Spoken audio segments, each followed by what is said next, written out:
Greetings and a warm welcome to this international online Sunday service. Yes, today is that day. Today is the day that we have been breathlessly longing for. That great and marvelous day. We have been on the edge of our seats since Thursday evening, eagerly anticipating the delivery that the Lord has for us today. We cannot wait to see the glory of God manifest in an explosive, fiery manner. This morning, we're joined by Pastor Chikudi, and in a few moments, we will be introducing the voice. Man of God, there is need for us to continue to prepare ourselves, even in this moment. On Thursday evening, the voice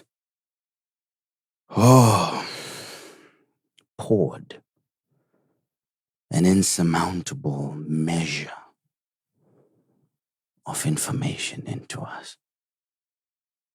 There's so much for us to gather, to hone, and to store, and to ensure that it becomes a part of us in its implementation. Today is a great day. Coming from Thursday, Pastor Kwaramba, I took time to really think about what the voice had ministered to us. And eventually I came up with an understanding that he took us home. Why am I saying so? It's because there was a time, even when he was ministering, that I really wanted him to minister until forever. It was as if he had brought before us a familiar environment that we had never been to, taken us home. And you don't get such opportunities always. Which reminds us of what he taught us, that true information, the measure of true information, is determined by the proximity it brings us to our Creator, like you're saying, really bringing us home. That's what that is home. Exactly. And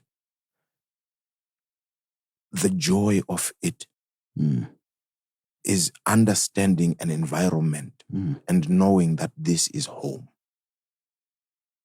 You know, it's easy for one to think that they knew or they have been to this place before.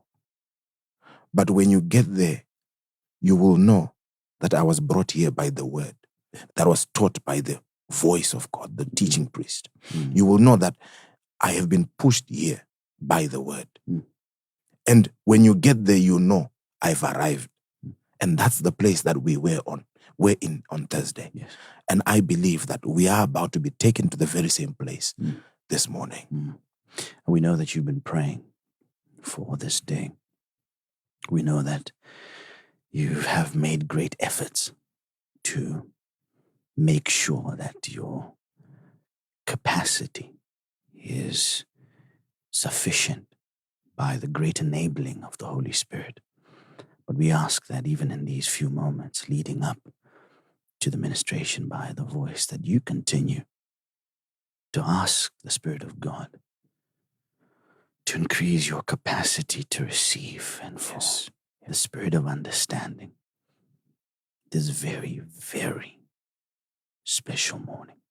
You know, Pastor Kwaramba, preparation, positioning, these are critical things when it comes to hearing from the voice. Yes. Don't allow anybody, anything to disturb you. That's right. Very critical. As we await the voice of God, make sure that you are in the right position. You are prayed up. You have the right environment around you, like the voice taught. And I believe that today, this morning, marks the beginning of a season. Anyway, Zaphnathpaneah, National Solutions. That's what we're on. That is precisely what we're on. Matrix of dreams.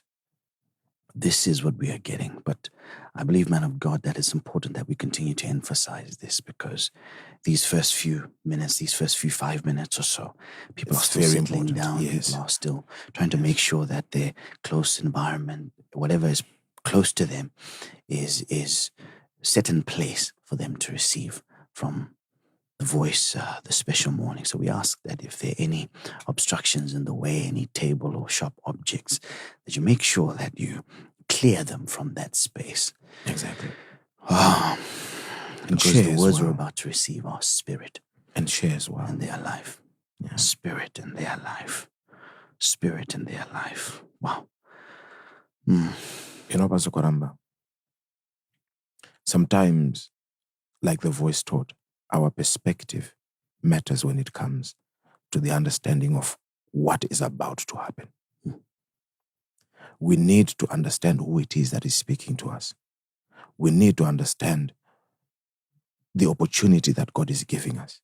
And that will ensure that we have the right preparation. So I encourage somebody, like you were saying the other time, that the more we are listening to the voice, sometimes it's not about listening with the ears only. We are now listening with the whole body. Oh, wow. And sometimes it doesn't matter the age, even of your children or your family, or even those that cannot hear. I believe the grace is sufficient. Have everybody around you listen to the word. Listen to the word. It doesn't matter how old they are. Why am I saying this? We have gone beyond the point of listening with our ears alone. Yes. That is the nature of the voice. Yes. So please gather around the fact that you are listening. It is not only your ears that listen. Your whole body is listening. There are people that do not even understand English that listen to the voice. Make sure everybody around you grabs this opportunity to hear from the voice of God, Prophet Emmanuel Makandiwa. That's right indeed. And now, child of God, this is your moment. It's yours. It's ours to receive from the Lord this very special morning. If you can allow us, take a few moments now to introduce our Father, the voice. Father, we thank you so much for being here this morning. Thank you for having me. Father, the anticipation, the longing, the eagerness to receive from the Lord this morning is overwhelming. We can hardly keep ourselves together from Thursday evening to today, Sunday morning. We could hardly wait. Father, according to the understanding that you have given us up to this point, Father, we now understand that an individual's life can have many days, but within those many days, there are very, very few days that determine the exhibition of the excellence of that individual on this earth. And Father, we know that today is one such very rare day on the calendar in a man's life. Father, today is our day of transformation. Father, we know that today is our day of transfiguration. And so, Father, we present ourselves before you this morning. And we say, work on our case. Lead us to that perfect place of perfect understanding, perfect comprehension, and of perfect exhibition of the Spirit of God on this earth. Father, thank you so much. We ask that you lead us this morning. Of course, I'm here to do just that. Bring our people to that place of understanding where they get to understand not just God, but understand themselves. Because it matters to God to be understood by someone who understands himself. It matters to God, and it matters to every one of us to be comprehended, to be understood by someone that understands himself. Wow. So it's not all about knowing God. We need to know ourselves in God as well. Yes, Father. And then that knowing becomes very important to God, because he knows that he is now known by someone who knows himself. Wow. Wow.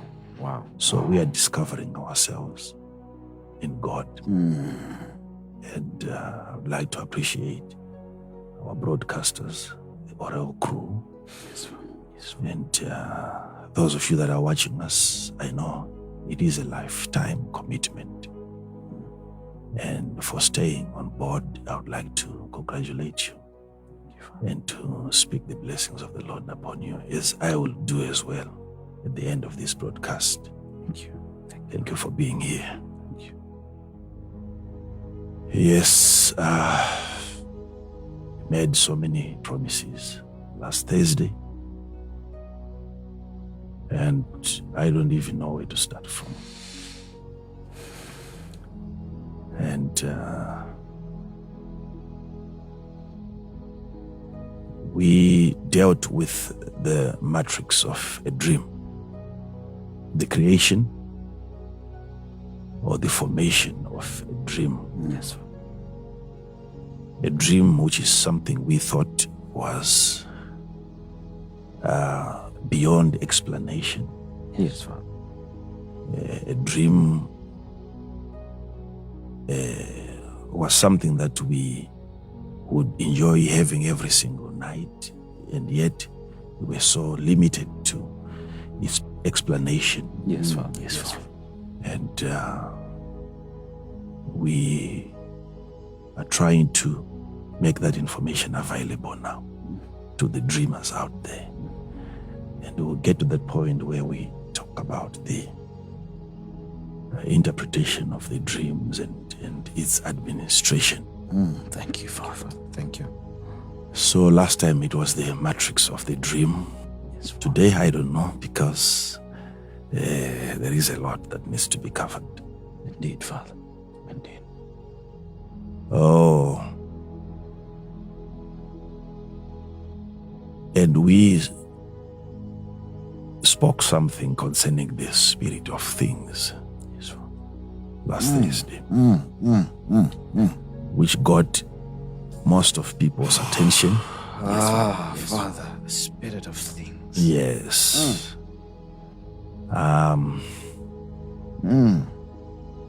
Before we get into that, I would like us to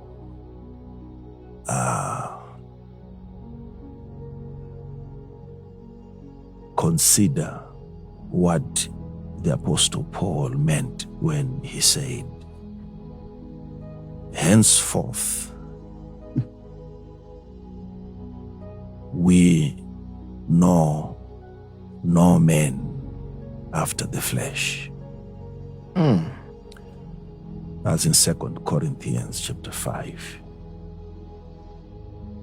and verse number 16. 2 Corinthians chapter 5, verse 16. Wherefore, henceforth, know we no man after the flesh. You see? Wow.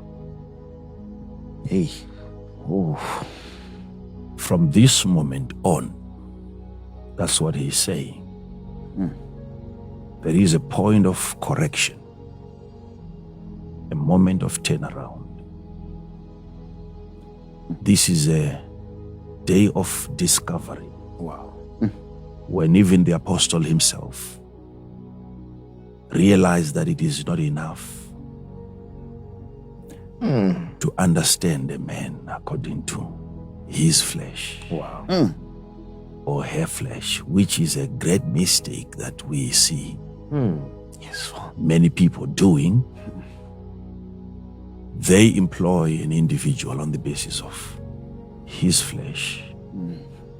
They marry according to the flesh. But when it comes to comprehensive understanding of a person, Paul says that henceforth know we not a man after the flesh. So he's trying to help you see the importance of having your eye penetrating right into the core. I receive. And you get to the spirit that resides in the flesh. I receive. Then you can claim that you have known somebody. If everything that you know about a person is his or her flesh, then you know completely nothing about the person. We thought you must know that he's a man, he's tall, he's dark, and then you know about the person. But Paul is saying, we know no man after the flesh. And then he goes on to explain that that's the same mistake that we made even in analyzing the appearance of our Lord Jesus Christ. You know nothing. So when we talk about the flesh here, it is representing everything that is in the physical form. Not just the flesh as in the meat. Wow. But everything that you think you know about rocks. Everything you think you know about trees. If your study ends only on the physical aspect of the object, then you know nothing about the thing. No man after the flesh, which means there is something else about the man that you ought to know. And by knowing and comprehending that aspect, then you can claim that you have fully understood And known the person. But how many people can go that far? None, if not. So you have to get to the spirit of the thing. Then you know the thing. If everything you know about the thing is the flesh, the material component of the object, if that's all that you know nothing. So we know everything about the thing because what we know now about the thing is everything about the thing, which is the spirit of the thing. Yes.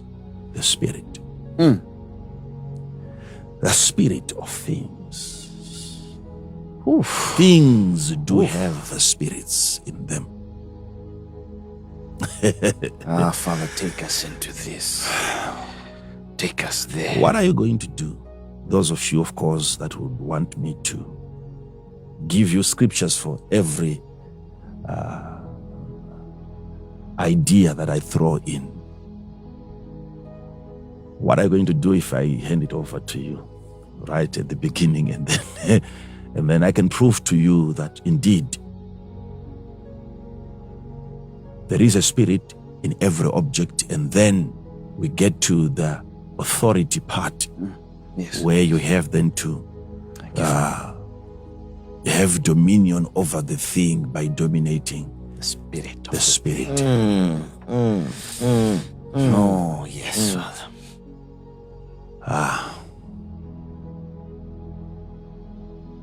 Something was said in the book of Deuteronomy, and we want to look at that Yes, Father. and briefly analyze it before we get into so many things that I promised. Yes, Father. Everything that I said on Thursday, it was simply a promise. Now let's deal with the matter. Thank you, Father. Thank you. But I pray that you pray. We receive, Father. I pray that you pray. We receive, Father. We receive. Chapter 4, verse number 7. of the book of Deuteronomy. Read it slowly. I want people to hear this. 4, verse number 7.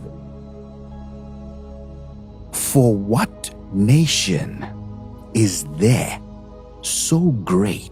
Now, for what nation? So he is talking about a particular nation. So this is a national scripture. This is a national address. Yes, Father. Yes, Father.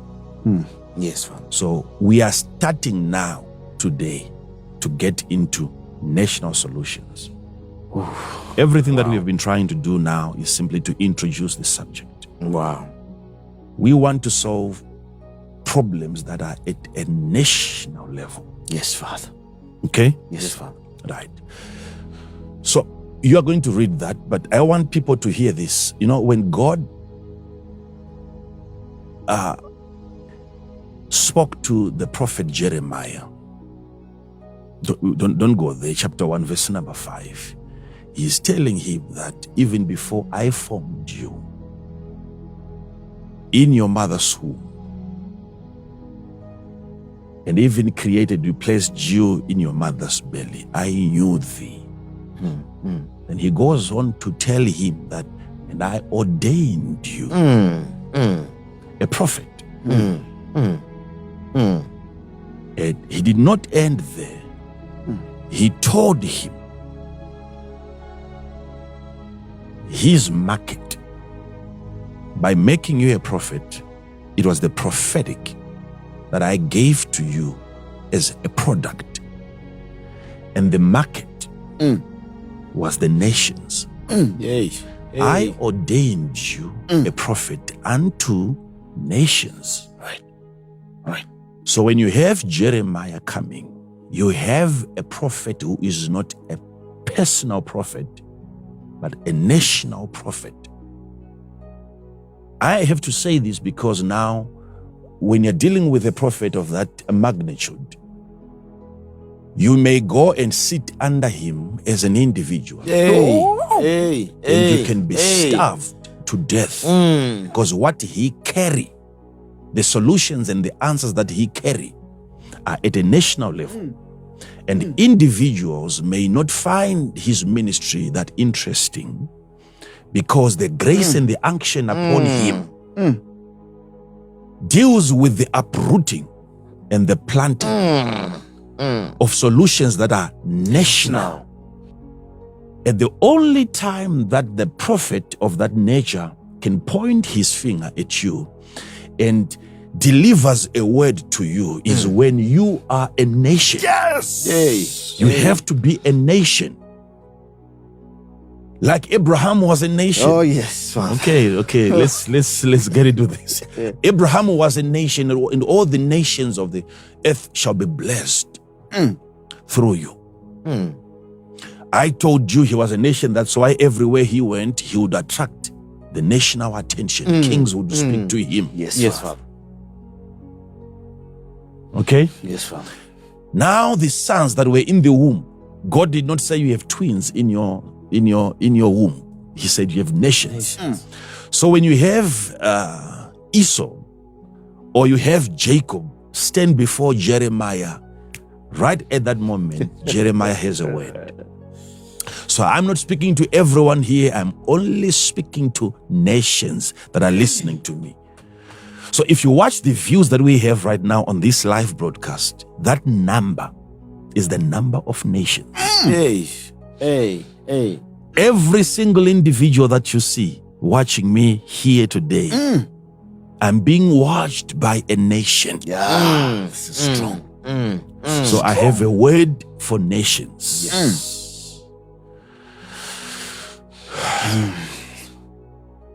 So back to the book of Deuteronomy chapter 4, verse number 7.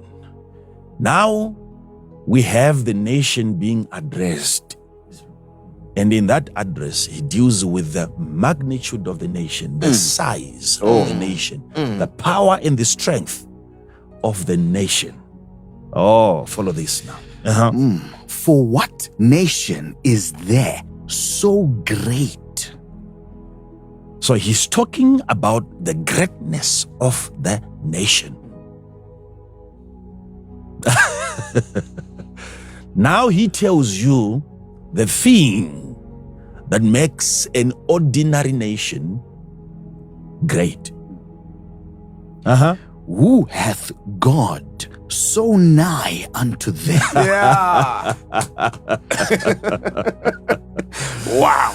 Wow. Oh my God. The proximity of the nation to the Creator, to God, is what makes the nation great.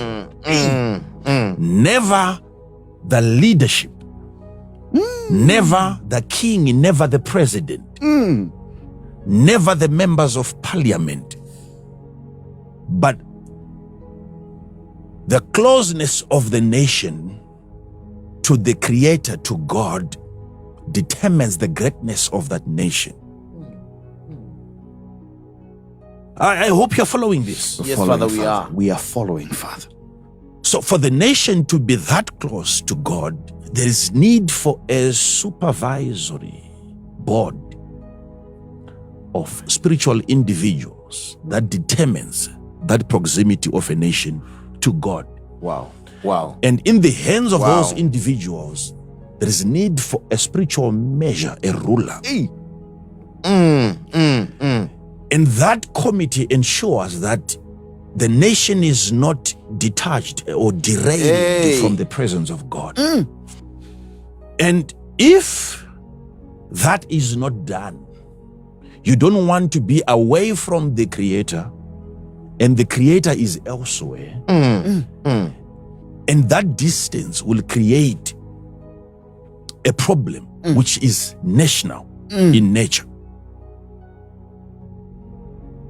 It doesn't matter what you have in terms of mineral resources, but the Creator of the resource, if he is detached from what he created, that undermines the integrity of that nation. It doesn't matter the power that the army has. If God is not close to a nation, there is no greatness of the nation. Now, before we go any further, you must understand, when you talk about the sovereignty of the state, when you say a state is a sovereign state, people like uttering words like that. Yes.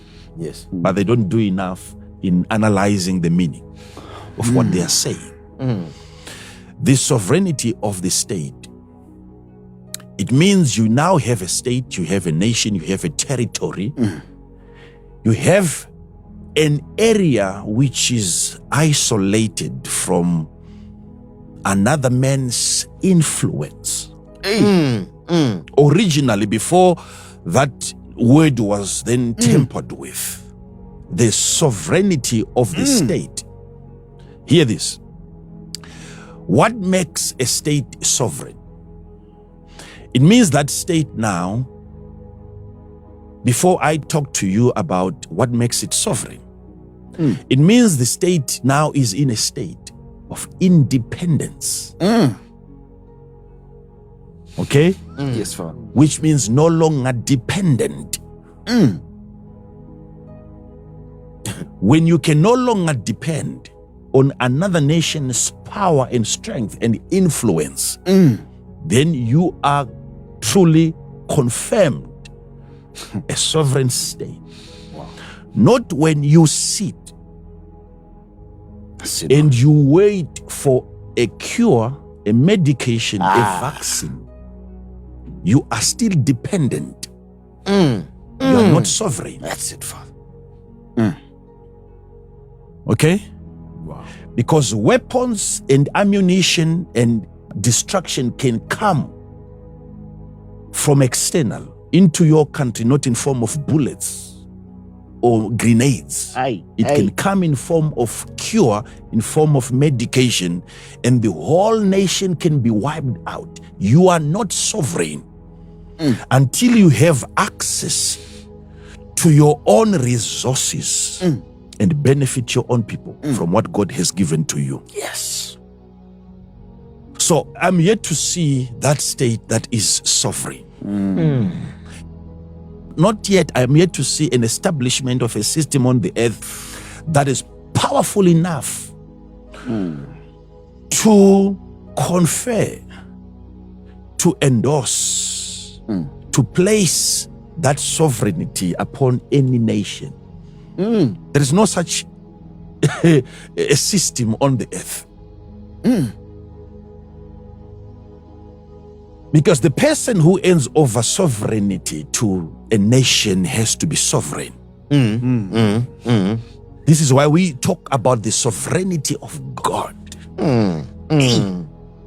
Which means he is the superior, the ultimate king. Now, if you look at that now, you understand that when they took the word from Latin, which means superaneous. Superaneous means above. It's not an earthly thing. Which leaves only God in a position to release sovereignty upon a nation. It's not anything that we can come up with. We can't give that to ourselves. The only person that can make a nation sovereign is an immortal being.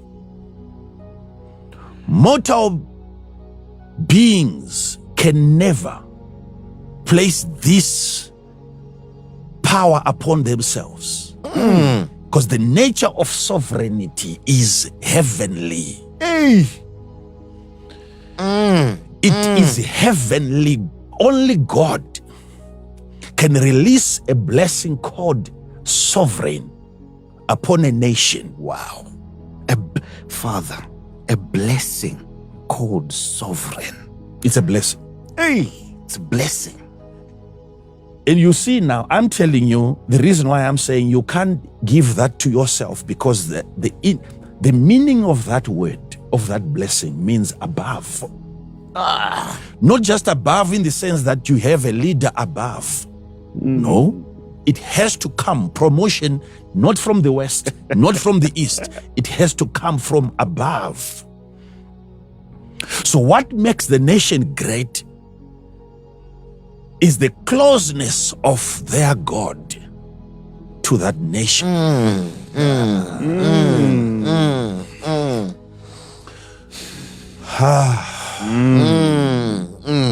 So strong. I have a lot of things to explain there.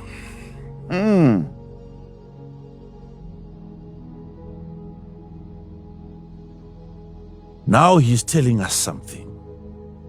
You read that.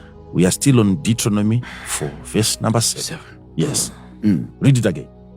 For what nation is there so great, who hath God so nigh unto them, as the Lord? Now he's about to tell you something. I want you to watch this carefully, because this is that part that you only find in one translation, in this King James Version. Every other translation didn't know how to treat this passage of scripture. Wow. It disappears the moment you open any of the translations that you can come across. This text disappears. They didn't know what to say. They didn't know how to translate it or to even interpret it. Hear what he is about to say, and I'm about to prove to you that you have spirits in everything. Oh, Jesus. As the Lord. Read it again from the beginning. Now we'll get to that part that is missing. Yes. For what nation is there so great, who hath God so nigh unto them, as the Lord our God is in all things that we call upon him for? God. God is in all things that we call upon him 4. We are following, Father. We are following. God,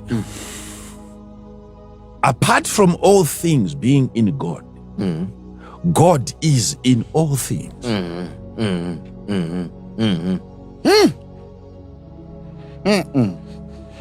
Okay.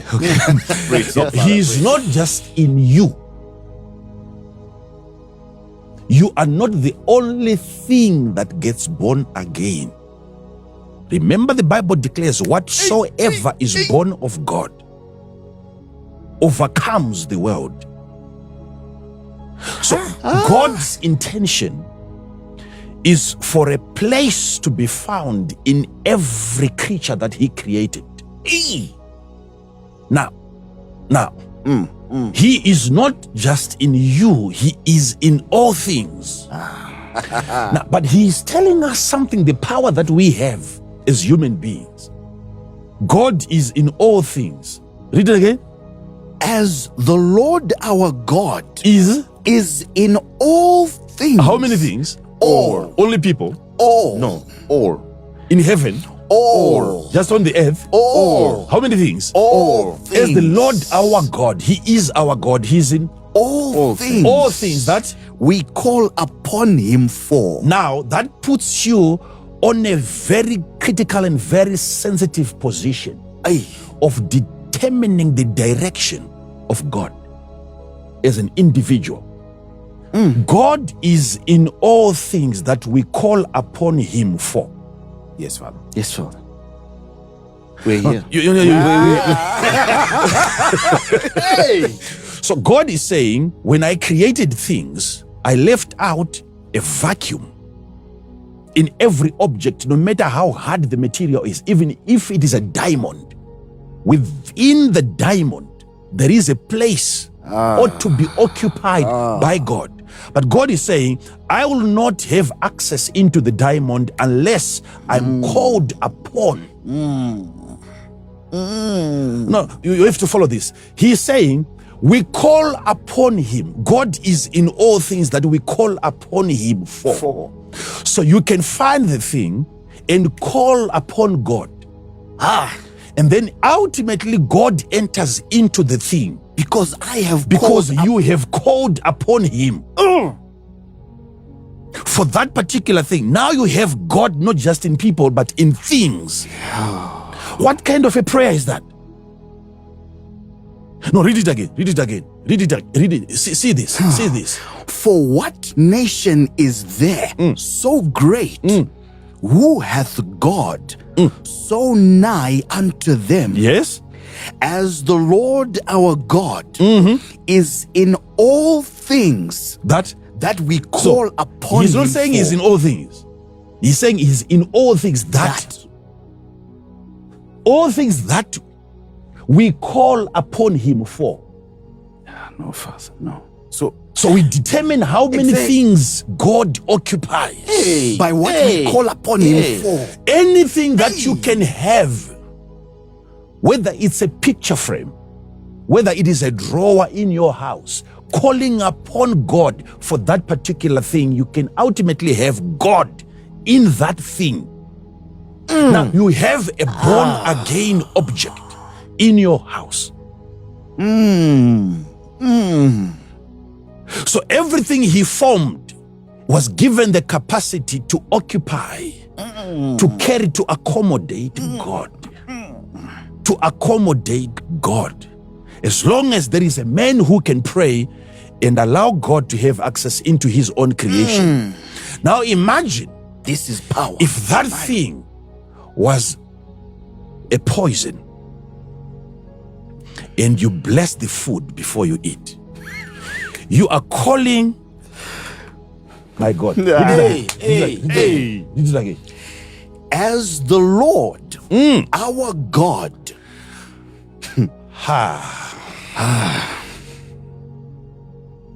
So by calling yeah. upon God, my Father, we are neutralizing the poison. I explained all that again. Father, you need to take us there again. As the Lord, our God he is our God, is in all things that we call upon him for. This is power. So if you are to call upon God for anything,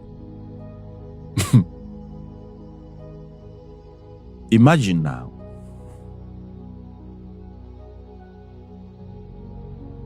you now have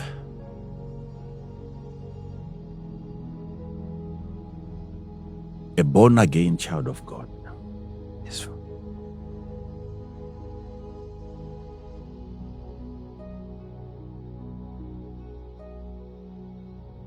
Who gets into the shop and he sees a suit that he likes.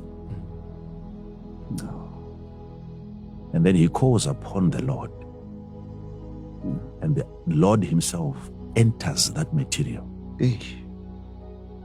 Then he goes back home.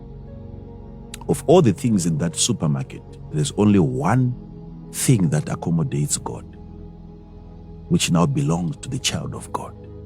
There is a deposit of God into the vehicle.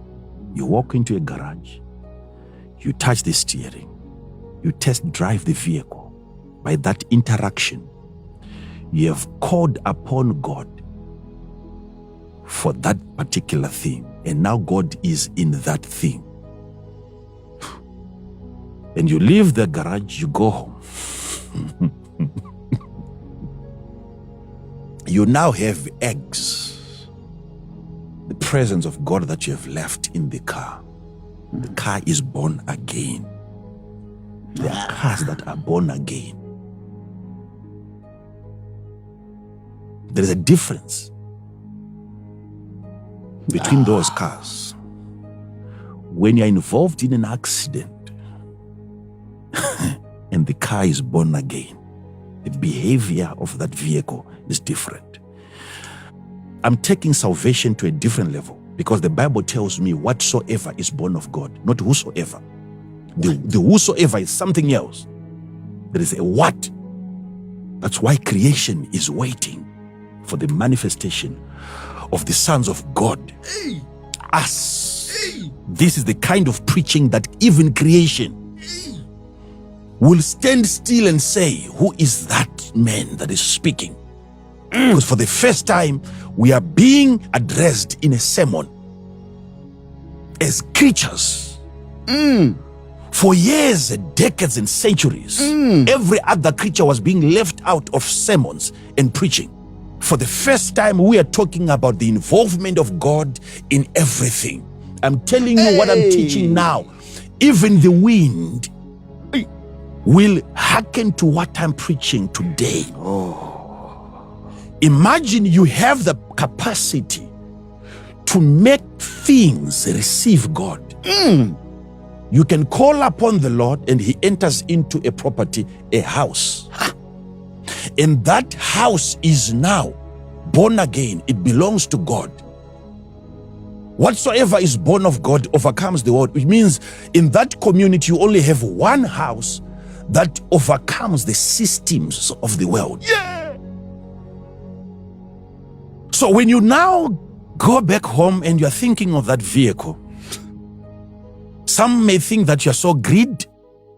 Why are you so anxious about earthly things? And yet your desire now is for the God in the thing.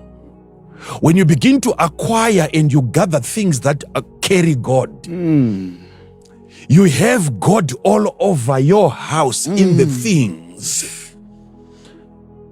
It's something that you can never get. You can never understand what I'm saying right now. It's so I know it won't be easy for you to comprehend what I'm saying. If you call upon the Lord and he enters into many things, and when you begin to develop a heart and a desire for the things, it is no longer the things that you desire, but the God in the things.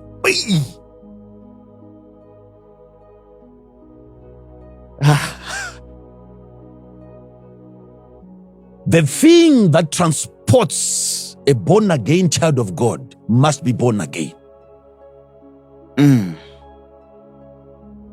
thing that covers a child of God that is born again, the thing must be born again. Why would you have a handkerchief, right, from the body of Paul in your Bible,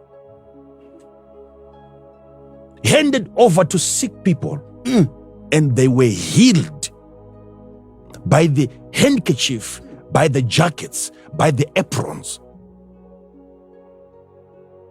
Because Paul knew how to call upon the Lord, and the Lord would enter into everything that is close to him, and you'd have everything close to him born again. So everything that you pick from the presence of a child of God is an arsenal. It is an instrument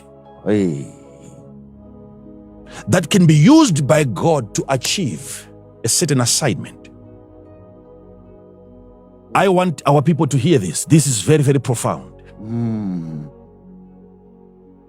So we call upon the Lord. Now the Lord is in everything. Once you have the Lord in everything, now everything is under the lordship of the Lord. Yes, Father. Can I say something here? Yes, Drop it, Father.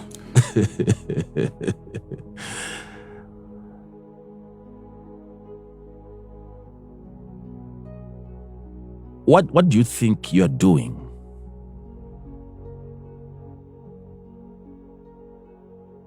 when you bless the food?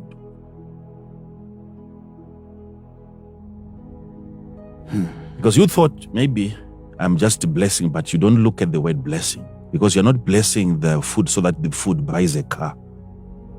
If you think that is the blessing, blessing the food, what are you doing? Imagine Jesus raised up the fish and the loaves, and then he blessed.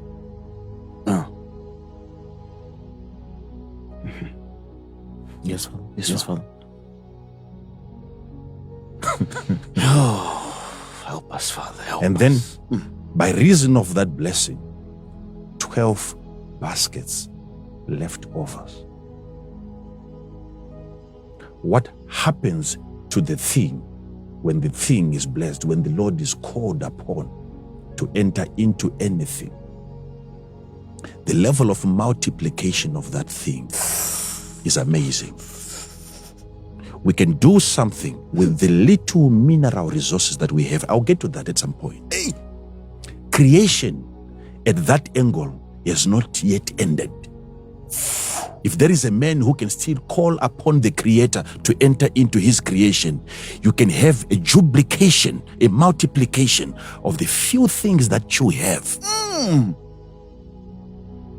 The multiplication of little oil in the house of a widow is the work of spiritual beings over nations. I'll get to that. I'll get to that. I'll get to that. It doesn't matter what the little that you have. The little that you have, if he can be called upon and he enters, you'll have 12 baskets as leftovers.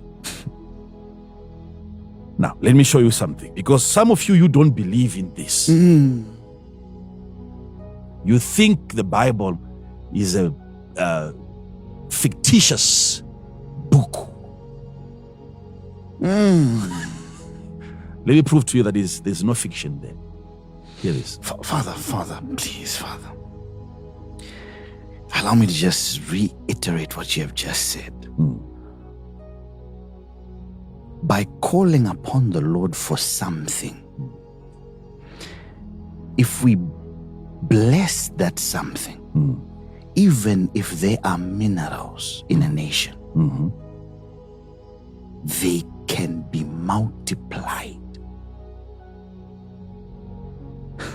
Father, multiplication of minerals in the inner nation. What happened to the fish? Oof. What happened to the bread? Now, but let me show you something now. Let me show you something.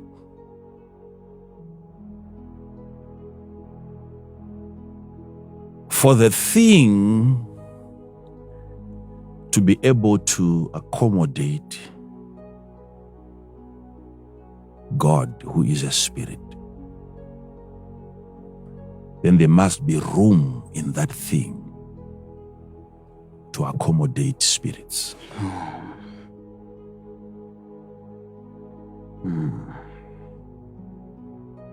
I want to dwell much on the spirit of things before we get to spiritual beings that are in charge of nations. Yes, Father. Yes, Father.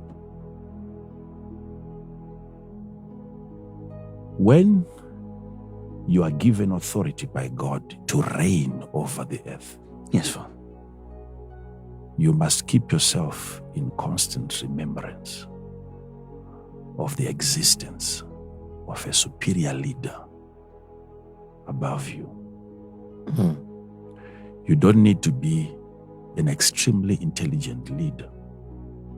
You only need 2 senses that are active to know at any given moment that above you there is a sovereign leader. Yes.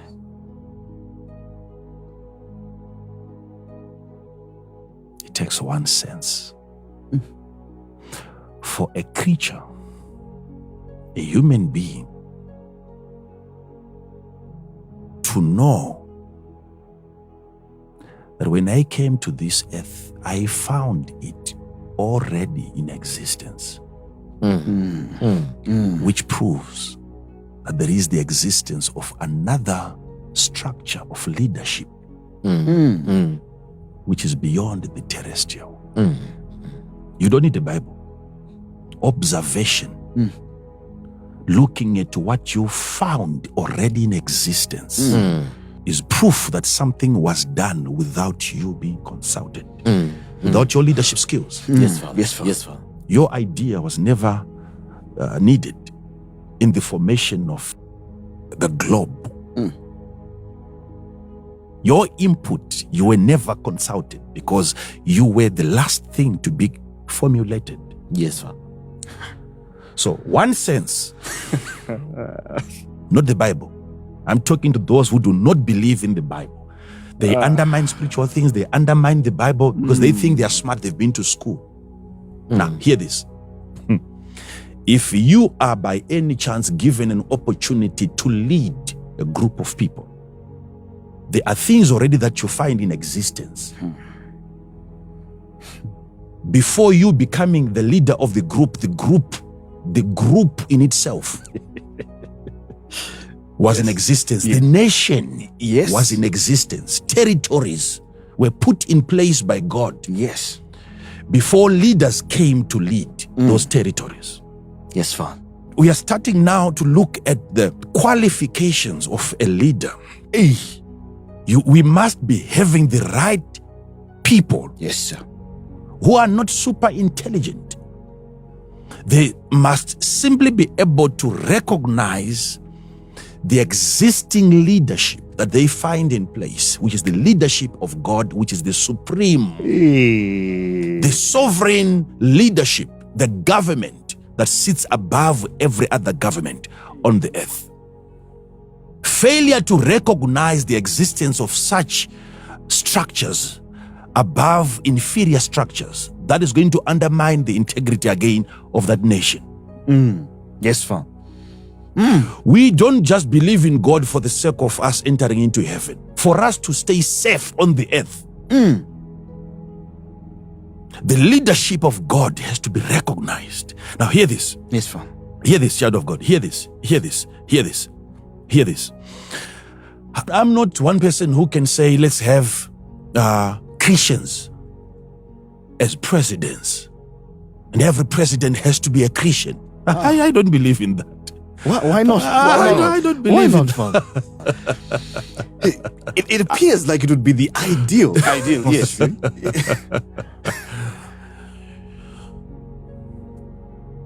You'll be shocked at certain implementations that Christians can do. Okay. Most Christians are good at preparing people for a different location. And yet you have made the person a leader to lead you in this territory, earth. Okay? When you are searching for a leader, and then you make a mistake of finding a leader whose destiny is a different territory, he begins to prepare you here for there. Wow. Wow, what an observation. Finish. Okay? Yes, Father. That's the problem with most, not all, most Christians have that problem. I would rather have a reasonable person. They don't have to be Christian. Obviously, when a person ends up having that acknowledgement of the existence of God, obviously it's a child of God. But I'm saying, let's not just focus on him being a Christian. Reason. Like I'm presenting to you right now. Look at what I'm giving you. Yes, Father. Now, I'm giving you an illustration here. I'm not pointing out any scripture, but I want to convince somebody out there that there is the existence of God, which is a superior leadership Yes, Father. than any leadership. Yes, Father. And whatever we do, we have to copy Yes. what the superior leader is doing. Yes, Father. Like what Jesus said, what I see my Father do, that is what I also do. Yes, Father. We are here to copy, Yes, Father. because this earth has been run already. There is a system that keeps it in course. If we are to run it and govern the earth properly, it has to be according to the blueprint. Aye. The earth has to be run according to the Creator. Yes, Father. Yes, Father. Yes. Now, Let's go, Father. you see, by coming across an engravement, a writing on a rock, statements, drawings, pictures on a massive rock, archaeologists are discovering those things. Yes, Father. And by observing a writing on the rock, that's a confirmation that there has been the existence of intelligent beings. They don't need a scripture, a Bible, to convince them. Okay? Yes, Father. By looking at a drawing on the rock, you know this is an act of civilization in this territory. Yes, Father. So you know I'm not the first person to arrive at this rock, finding it written. Yes. What you're seeing is not a skeleton, you're seeing a writing. It's a statement that something which is intelligent was once there before you arrived.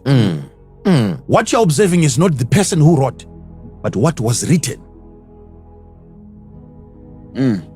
So you know there's been people here Yes. dwelling in this village, Yes, Father. but there's no villager. But they have left a print. Because you must have that intelligence of knowing that it can't be a baboon that wrote that. You know that a gecko doesn't have that intelligence to draw its wife on the rock. Yes, Father. You know there's been a human being there without seeing a human being. Yes. Because of what the human being has done. Yes, Father. Yes. Am I quoting any scripture there? No, sir. I'm not quoting No. scripture. It's reality. So it is confirmed we have had people in this territory because of what we have discovered, Yes, Father. which is not the discovery of the people, but what they did to the place. It proves there has been people here. Yes.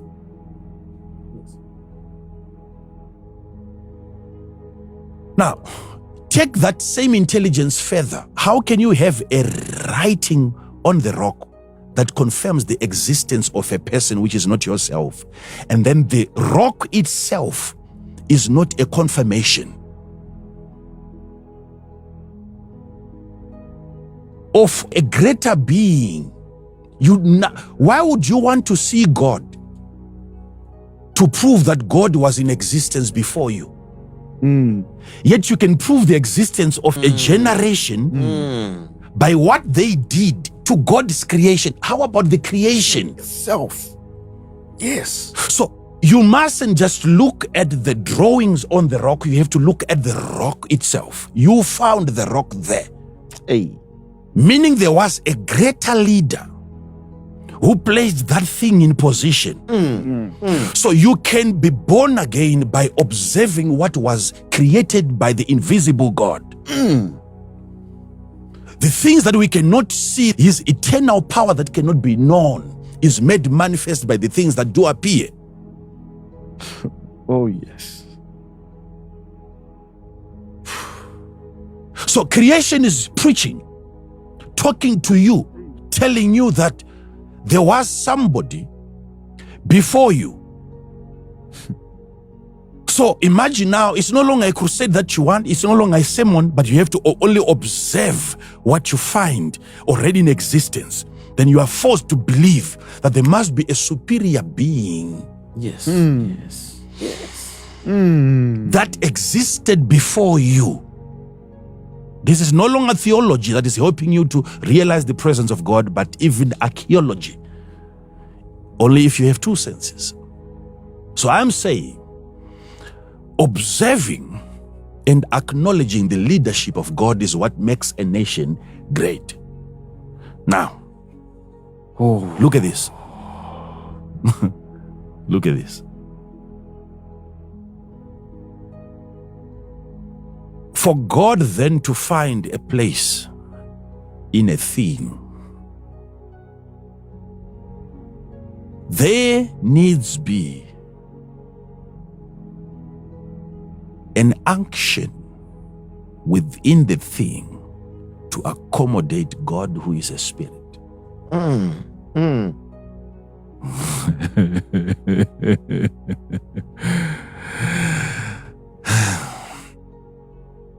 So when God created everything, within everything he created, he left a room so that spirits can occupy. And the first spirit that occupies the thing is the spirit of the thing.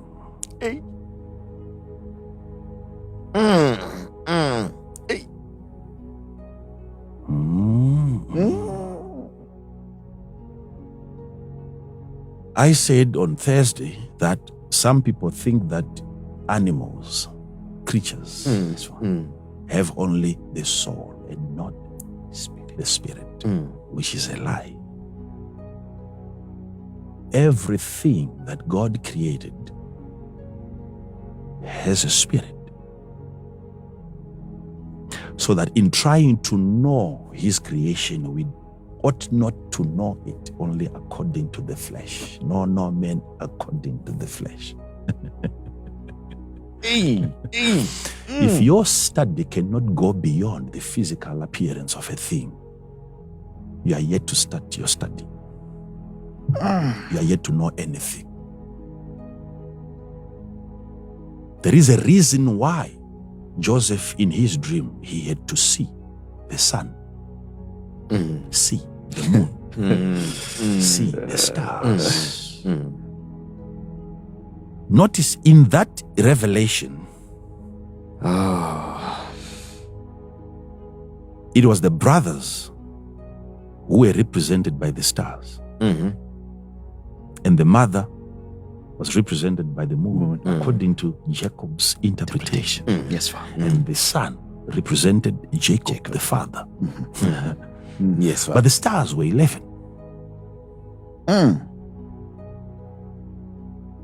Okay? Yes, Father. But what is missing there is Joseph's form. Because we are not told whether he was another star.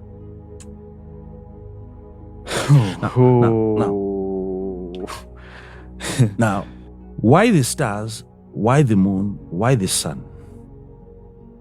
Apart from these things representing his brethren and his mother and his father, you must understand why God formed these elements in the book of Genesis from the beginning, the sun, the moon, and the stars, he said they are in place for seasons and times. Seasons and times for determining a season, a day, a week, a month. You need the sun, you need the moon, you need the stars. Genesis 1:14.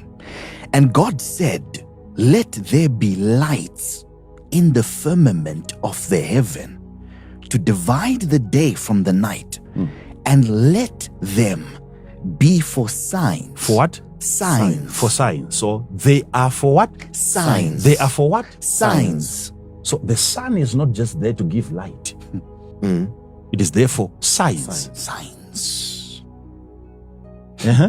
And for seasons. For seasons. And for days. Okay. And years. So when you look at the sun, what you're seeing is a representation of seasons. Yes, sir. Years.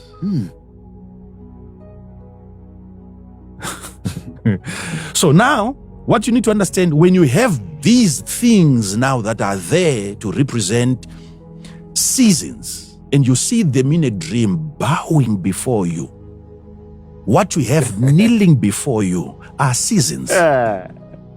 You have years. You are no longer begging for years. Years are begging for you. I can't get into that. I don't want to promise people like that. We're talking of a dimension where you have seasons. Whether it is the day, it's a season. Whether it is the night, it is a season. This is why now you can have Joseph. Midday, he occupies a superior position in the society. In the night, where you now have the moon, he's also in charge of that particular season. So whatever happens in the day, he's in charge. Whatever happens in the night, he's in charge. When it's time for the sun, he's in control. When it is time for the moon, he's also in control. That's why he's able to know, to discern the presence of dreams in prison. But these guys, they're not happy today. Not only because he's thinking that they had a dream, but because he had created the dreams. He made them to dream. He's not just the interpreter of dreams, waiting for you to dream, then he comes to give you an interpretation. No, he's in charge of the moon. So he controls what happens in the night. He had a way of distributing dreams to people who were never dreamers. This is why they were bothered by those dreams. So he knew he had sent a signal in the night because he's in charge of the night. So he comes, he makes a follow-up in the morning, wanting to find out whether the messages were received. And he sees them said, and he knows there is something. And then he provoked them to speak it out because he knew what had happened. Talk to me about your experiences in the night. Because the man in charge of the moon had done something to these people. He's the same guy who made Pharaoh to have a dream. So he wants another one to have a dream, so that when he's promoted, he's going to remind Pharaoh that there was an interpreter of dreams in prison. Had he not interpreted that prisoner's dream, he was never going to interpret Pharaoh's dream. But for that to happen, he had to create the dream, give the dream to the dreamer, and then comes back and interprets the dream. And then, when it was now time for him to come out of the prison, because he is in charge of the moon, Pharaoh had to have a dream and then wait for the same interpreter to come. But listen, I want to show you something here about the spirit of the things. The spirit of the things, the spirit of the things, the spirit of the Father, things. you touched something that we're going to beg you to come back to. Joseph gave those men those dreams, he was able to give them the dreams that they had. Hey, Father, that is unheard of. It's called demand and supply. You know it better.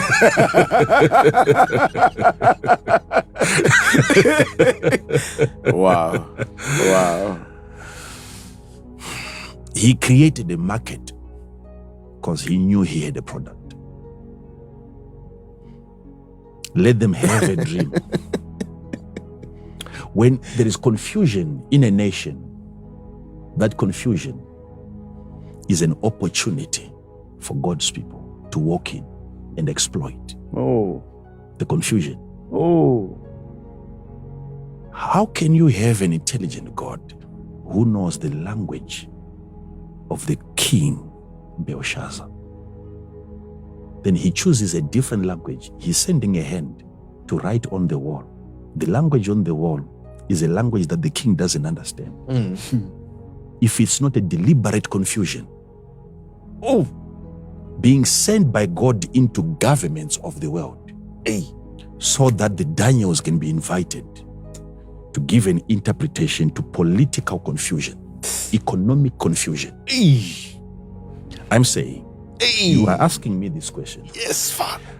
How is it that an intelligent God who wants to communicate a message to Belshazzar overlooks the language that he understands? Because any good communicator must consider the language Understood by the recipient of the message. Yes, Father.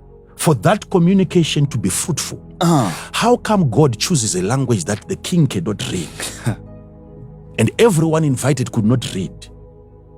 It's an opportunity created by God so that children of God can walk into influential political positions. We take them. You are not following this. We are. But the problem with God's people is they complain when non-believers are also what? Complaining.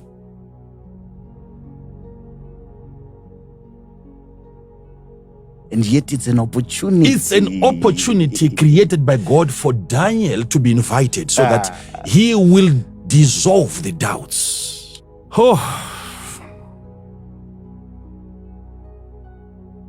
Why is it the Bible says, when men are cast down, you shall say there is a lifting up? What is that? What is that?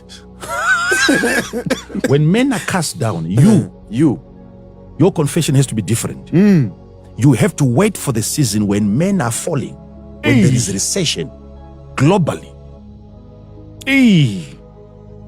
Then it is during that period of time that you have to declare to the heavens that it's our season for lifting. When non-believers are going up, believers are going down. But when non-believers are going down, believers are going up.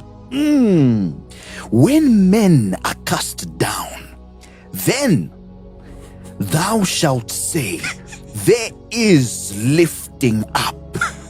What scripture is that? Job 22 verse 29.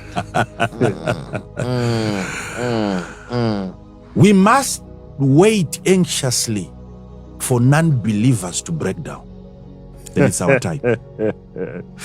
When they run out of solutions, then it's our time. Yes.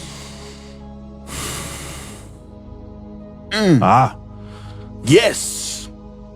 Look at this. I'll get to the spirits of territories. Look at this. Look at this. Look at this.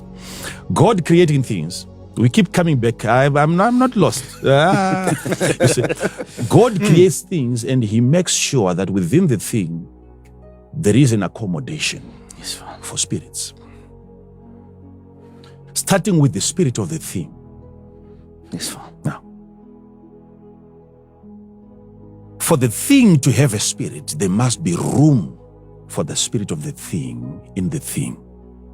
There must be room. The thing has to have the capacity to accommodate a spirit. For instance, you physically, you were formed as a thing by God. But for God to breathe into that physical thing, there was need for space in the thing. For the spirit of the thing to be accommodated in the thing. Are you following? Yes, Yes, Father. Yes. But you were dead before. You were in the class of rocks that you think do not have spirits. You were in the class of trees. But when God breathed into you, you became a living soul. It was then that spirit that gave life to the physical body. So the first miracle that we are seeing there, being performed by God on a physical human body, was the introduction of a spirit, which to me was a solution that solved a physical problem and raised a physical man from the dead. Hey. So I can never listen to you if you undermine spiritual solutions. And you're telling me that we don't need spiritual things to solve economic problems. No ways. No, you are an economic problem that an economist called the spirit solved. Yes. You were dead before the introduction of a spirit. You are a problem that I'm seeing every single day. I'm waiting for the spirit that you think cannot solve physical problems to depart. Let that spirit depart from you. Let's see what happens to the flesh. I'm not giving you scripture. I'm giving you a reality. You have your mother that you have buried. You have your brother that you have buried. You have your son, your daughter that you have buried. The reason why you took that child to the graveyard, it was because the spirit of the baby had left the baby. What had left the baby was the solution. The solution was in what form? In a spirit form. And the spiritual solution, when it departed, the physical body of your baby died. You are never going to solve any problem on the earth if you are not in control of the spirit of things. Oh, yes. Oh. The spirit in the body is keeping the body alive. Let me shake you a little bit. Just a little bit. Just a little bit. I don't know. I don't want to shake some of you alone. Just a little bit. Yes, Father. Have you ever wondered why is it that when a person gets sick, pastors, Yes, a person is sick to the point of death, what really would have happened to the spirit that makes the spirit to depart from the physical body that is sick?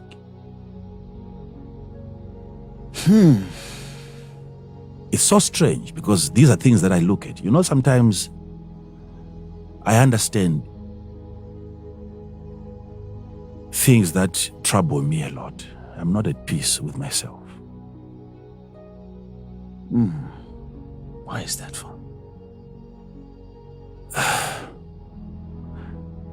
Sometimes revelations can become an affliction if not managed properly. Revelations can become an affliction. Remember what Paul said? Paul said, because of too many revelations, a thorn was given into my flesh. He is telling people who are visiting him in the hospital that I'm sick because of revelations. Not because of sin. He's saying because of too many revelations, a thorn. Some of you don't understand what we suffer. I've never seen something in the kingdom of God that makes a person sick than revelations. Anything else you can talk about, healing the sick, prophesying to, that's inferior. A revelation, that's one thing that even if you look at it, it's not easy to fake. Pastors, Yes, Father. we can have everything else being faked. But not revelation. A revelation, you can't. You don't. God has protected his word that you can jump up and down, do all gimmicks, but he will not allow you to have access to the spirit of the scripture. Yes, Father. The spirit of the Yes, scripture. Father. Yes, Father. The spirit of the letter. Yes, Father. He will let you have the letter that killeth, but the spirit that gives life to the letter, you won't get that. No. Untouchable. He protects his word. Everything else, go ahead and use it. Fake it. Pretend. But if there is consistency, I'm not talking about a revelation that drops once in a month or for one area. When the flow is ongoing, that body is not a normal body. You have to understand that. The body that accommodates that is under extreme fire.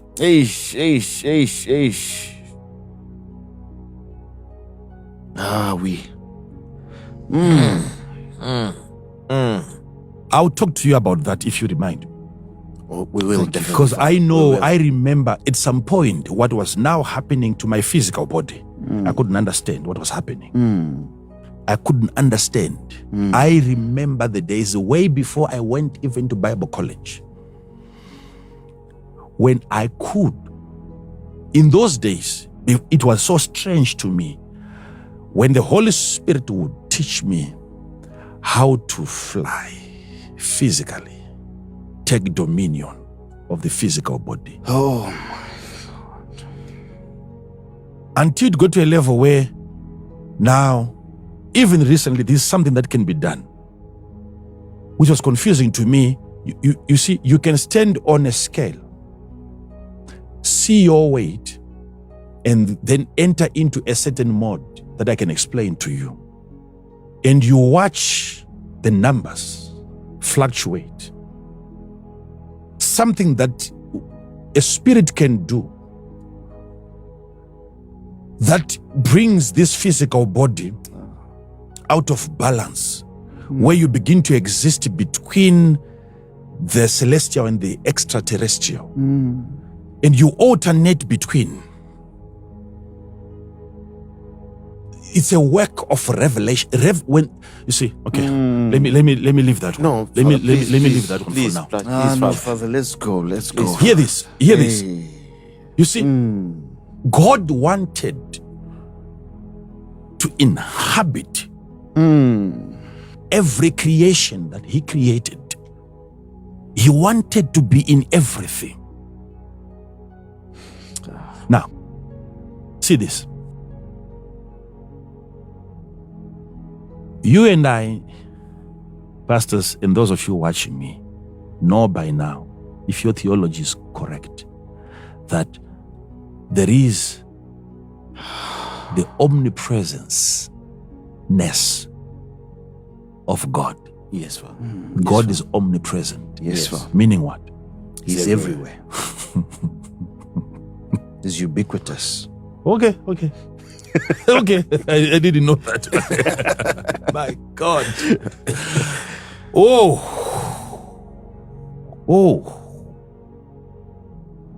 So if God is everywhere, Yes, Father. can you imagine the miracle that is performed by God by being everywhere at the same time? That if you have Jesus, you have the fullness of God. If you have Jesus, if you're born again, Yes. which part of him gets into you? The spirit part. Yeah, is it half of him? No. No. The fullness. Is it just maybe the hand or maybe the feet of Jesus? The fullness. The fullness. So you have all of Jesus in you. What if I get born again? What part of Jesus do I have? The fullness. The fullness. Now, can you imagine that you can have, now I have Jesus. He has Jesus. You have Jesus. Are you following this? Yes, Father. Now, so we have him in his totality, in all of us. Yes. But can you imagine that if I'm performing a miracle right now, there is a sick person here who is not even born again, and I'm performing a miracle, healing the sick, it is the Jesus in me, healing that person through the instrumentality of my personality. He is touching the sick through me. Follow this. Yes, Father. So I don't want to get into the technicalities of that miracle, but watch this. So if I'm healing the sick and you are watching me heal the sick, Yes, Father. to think that there is a Jesus performing the miracle and there is a Jesus in you spectating and not participating.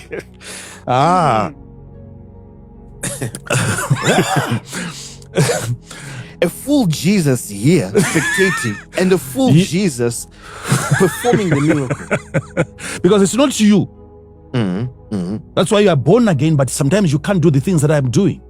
Can you imagine that you can have God watching God? You can have God watch himself. And he enjoys watching himself perform miracles. And you are surprised, how is he able to do? And yet it's the same God in me that is in you. And yet the God in you is not the one doing that. Maybe.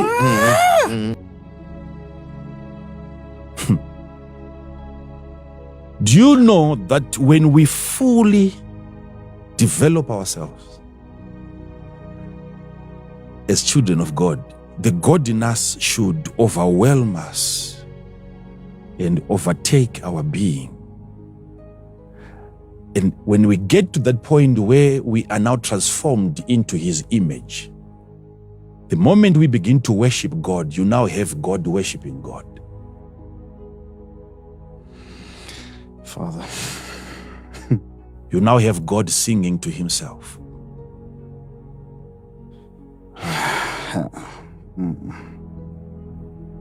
Can I tell you something? Yes, please. When God is responding to your faith, you must understand that faith is the God attribute in a man.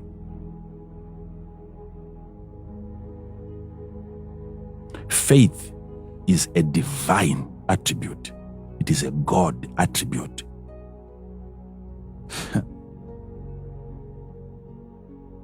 Faith. So when God is responding to faith, faith is a piece of God that believes in God. Faith is not human. The only part in you that believes in God is the God part.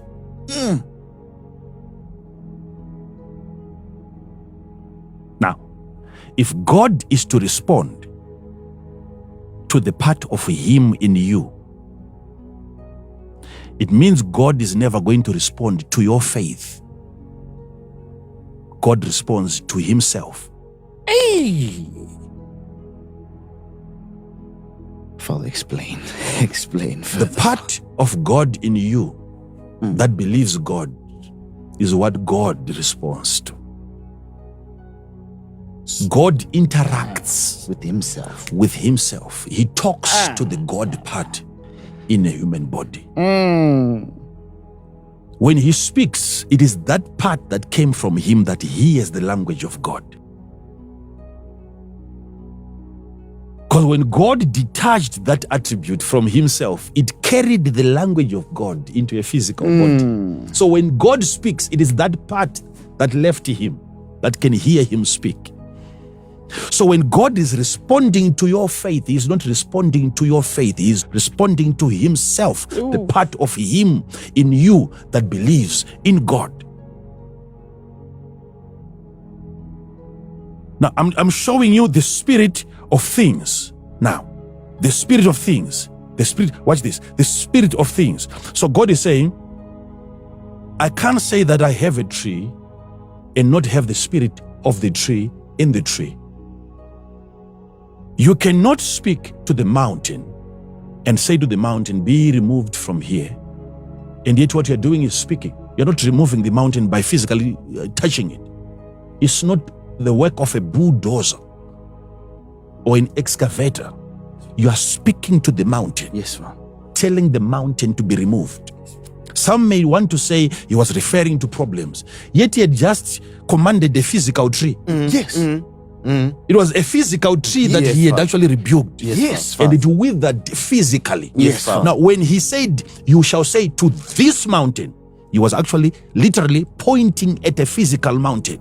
And he said, if you speak to this mountain, believing what you're saying, it shall be removed. And you say, be cast into the sea. Now, you can't have such a conference with a physical mountain if you don't know how to interact with the spirit of mountains. So what carries the mountain is the spirit of the mountain. It's not your responsibility to carry the mountain. That's why mountains are not moving. Because you go to prayer, you want to develop your spirit until you become too powerful so that you can lift up the... No, it's not your spirit that is supposed to raise the mountain. It is the spirit of the mountain. Now, let me show you something, pastors. When you're dealing with problems, you must understand the spirit of the problem. And you must use the spirit of the problem to carry the problem out of your territory.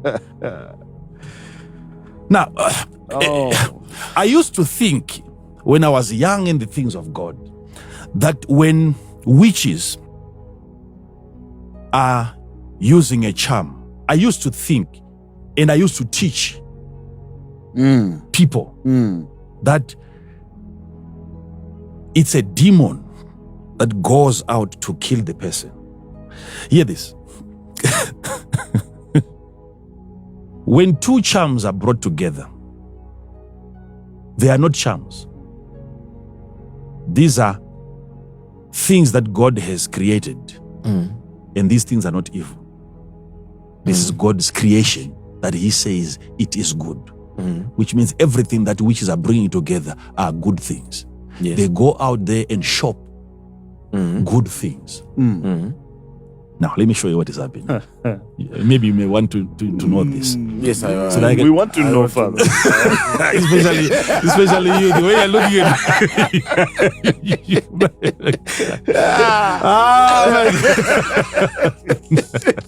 I've never seen crazy pastors like this. This one's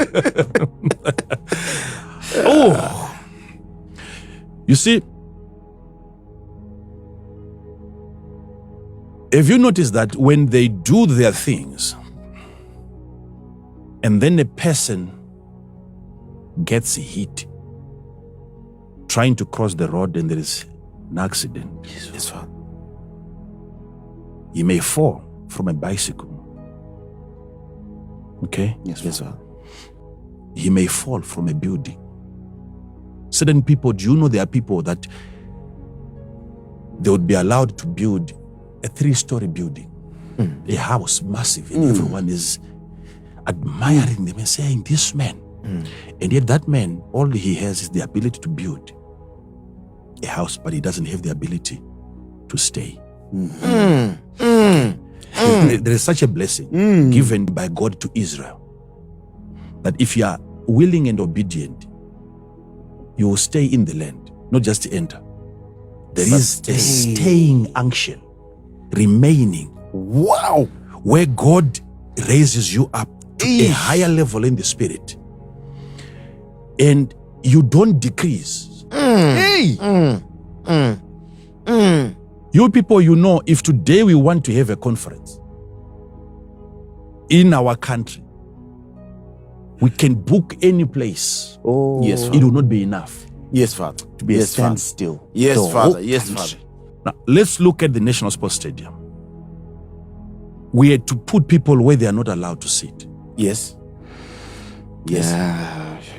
Destroying the lawn. Yes, Father. Yes, Father. Okay? Yes, Father. Yes, Yes. But they had allowed us because we had paid.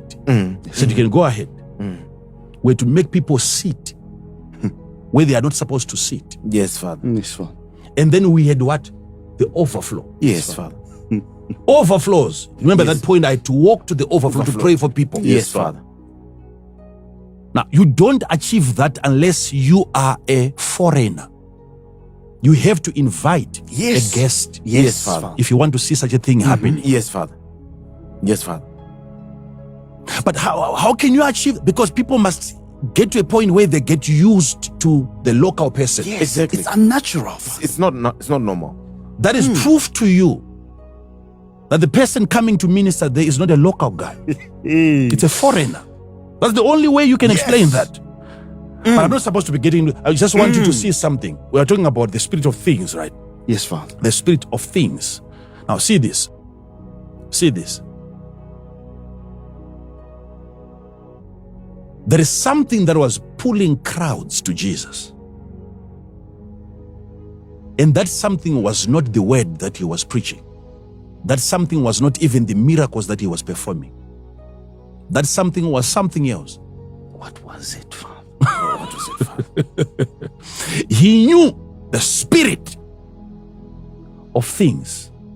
That you can speak to the spirit of the mountain and not the mountain. And the spirit in the mountain can carry the mountain to a different location. Okay, see this. I used to think that there is a demon involved, okay? That's what you also used to think. Yes. That if there is a charm here, now there is some chanting that is taking place and some smokes go up and so on. I used to think, and I used to teach, and you also used to think that there must then be a demon that leaves this place and goes to hurt the person. That's what I think. So now you have a man who has the capacity to build a house, but doesn't have the capacity to what? To stay. Staying unction. Yes, Father. Yes, Father. Yes, Father. The unction that helps you into the promised land and that helps you stay in the promised land. Because God said, if you disobey me, you will be taken into captivity. But if you obey me, you will remain. Yes, Father. So somebody can build a house only to wake up in the middle of the night in a dream. From that top floor, he opens the doors and he walks straight through the balcony, and then he falls. And the man is dead, and people can say that he committed suicide. If people can roll physically in a dream, okay? Yes, Father. If people can hallucinate, Yes, Father. okay? Yes, Father. If people can raise their hands, raise their feet, and they're throwing blankets all over, that can get to a certain degree where the physical body can participate in a dream, that a human being can have his spirit manipulated, and his spirit can manipulate the physical body. And you can be led into danger. That's what the father of that young boy said. When it comes upon him, Yes. it would throw him into fire or into water. Yes. So what is controlling the physical body of my son is the spirit, because the spirit is being controlled by another spirit. Are you following this? Yes, Father. Yes, Father. So there are so many people that can actually go out, buy poison, drink poison, and you think the person is suicidal. Let me give you this illustration. Yes, Father. If you see somebody being dragged in the forest by two guys, Yes, Father. right? And then a rope is put on his neck, and then they lift him up. They tie him in a tree, and then they drop him. Yes. And you're watching that from a distance. When you're making a report, would you say that I've seen a man committing suicide? No. Why? Because you saw two men You saw. dragging him. You saw two men dragging him. Yes, Father. So the statement changes right there, because you saw.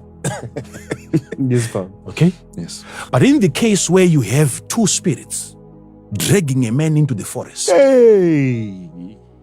and then he hangs himself, you call that suicide. My. And yet majority of the people that we think have committed suicide, they were being dragged by entities that are beyond our perception, our vision, our sight. You can be led to kill yourself. Hey. But it is considered suicidal because there was no witness that could perceive the activities of the spirit. The man was under a certain... You can walk past a veranda from the third floor while a man is sleeping. Why? You build something, when you were building it, you thought it was success. Yet you were building your own destruction. Oh. The devil had a plan for you. Are you following this? following, Yes, Father. So I'm talking about the spirit of the thing now. Yes, Father. Now, what you used to think is that now for him to walk in the middle of the night, and then he does something, and then he kills himself, there must be a demon. If there's someone who is involved, who is doing that some way, maybe in a closet, he's sending out signals to manipulate the reasoning of that man, and then he's doing some stupid things under the influence of the charm. What we used to think is that there is a demon coming from the charm, Yes, Father. manipulating the person. Yes. But hear this now. Hear this now. Having that incident happening,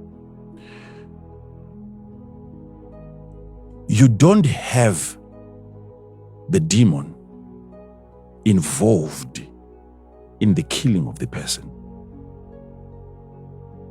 What you have is the involvement of a demon in the mixture of the spirits.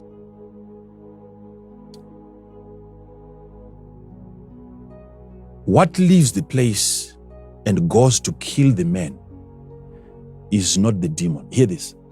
Were you listening, Father? Hear this. Yes, Father.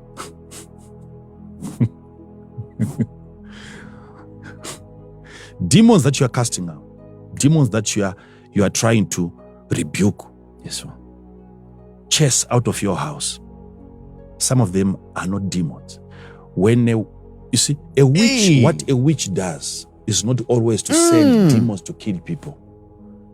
Demons are only involved in the construction of the infrastructure that destroys lives.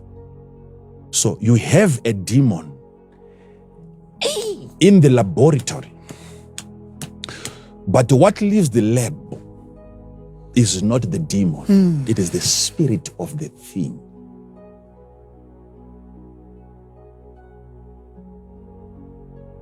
Which is not a demon.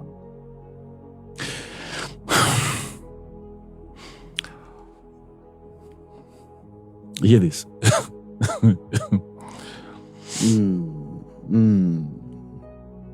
What is now going to kill the person? You think it's a demon. It's not always a demon. It could be a spirit, which is not a demon, but the spirit of the thing, of the roots, of the leaves, of the stem of the tree.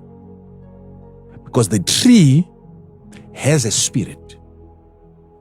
Hear this. So it is the spirit of the thing that leaves the place and it goes out there, given an assignment. So when that spirit is coming, because you don't know it is not a demon, you are busy casting out demons, and then this one gets you. And you begin to wonder, how come I was praying against? Is it because demons have power over? You are addressing demons, and you left out the spirit of things which do not fall under demons. You're not getting what I'm saying. Hear this. Hear this. The spirit of a thing, I can prove to you now that everything that God created has a spirit. For instance, do you know that when they are creating a medication, even the prophet himself, who is a spiritual being, Yes, Father. had to advise Hezekiah, Yes, Father. right, to use herbs. Yes, Father. Okay? Yes, Father. Now, you have the tree, which is a physical component. But within the tree lies the healing power given to the tree by the divine, which makes the healing power spiritual. Yes, Father. Now, so when you have an orchard, each tree has a unique spirit. And there is one tree in the middle of that forest which possesses a spirit that heals the sick. That's what you're calling medication. You the learned. Yes, Father. Yes. Yes, Father. Okay. Yes, Father. But that healing unction is a spirit of the tree.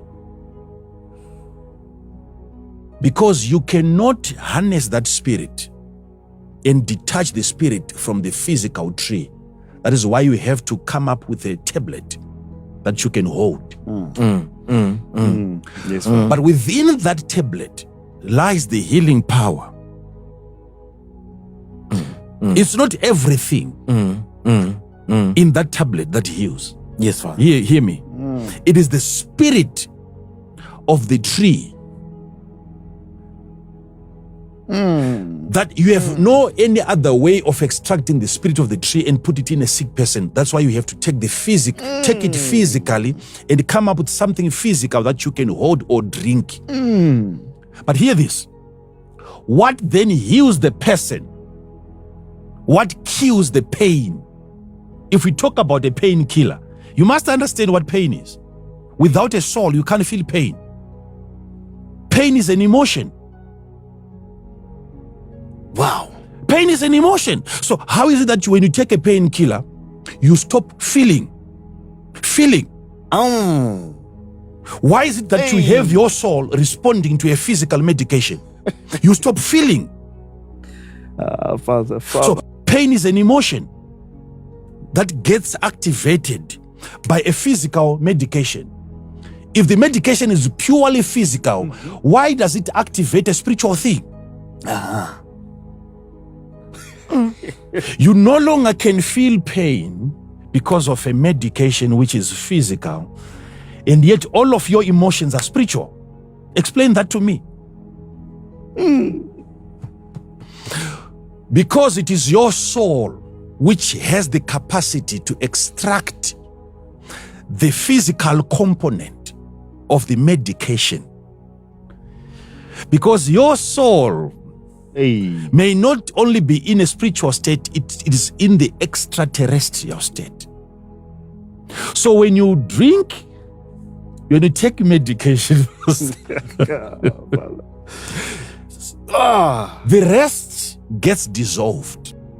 But you have to rely on that spiritual activity taking place in your body, where now the spiritual being in your body extracts the spiritual component of the physical medication. Wow. If you don't have the spirit of the thing, there's no cure in the medication. Wow. There's no cure in the medication. But notice this. Notice this. Why does God say, no weapon fashioned against you shall prosper? Can I help you see something there? Help us, Father. Okay. Help us. Why? Help us. Would there be any need for a weapon to be fashioned if there is already an active weapon available? I'm telling you what witches know. They know that everything that God created is for your good. So they must fashion. So they have to fashion. Yes, Father. There is no witch that can pick an object and use the spirit of the object against you. Because that object has God. So what they need to do is to improvise. You cannot craft, you cannot fashion a weapon if you already have a weapon in existence. So what witches do is to bring together good spirits of God's creation by bringing together the spirit of things. And that is what God is calling fashioning.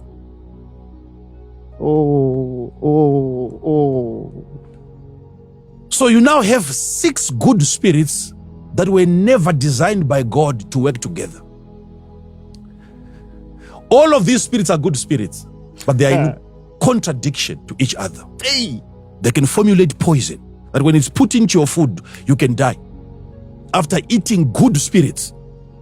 But these good spirits are not supposed to mingle, to stay together. You see, the same sin that angels committed, angels are of God. Yes, Father. The girls on the earth were created by God. Angels are good, the ladies are good, but when they met, sin was created. Yes, Father. God didn't approve that. People are able to bring 6 spirits together, and then the composition, the ultimate spirit that leaves that demonic laboratory. Hey. You may call that a demon, and yet when you command that demon to go, it doesn't respond because it's not a demon. It's a newly fashioned weapon, because there was no such a weapon that could defeat you in existence. God did not create anything that would harm you, that would destroy you. That's why now, when a witch comes, he cannot pick anything that he can use against you. Why? Because you have been given power to understand the spirit of the thing. But when there is a combination of spirits, and you have 6 things coming against you, 6 spirits from different trees coming against you, and yet only your authority is over what? Demons. What do you do with the spirit of things? Things do have spirits. So what I'm saying is that now you have a disease that is coming, and I told you on Thursday that that tree, Yes, Father.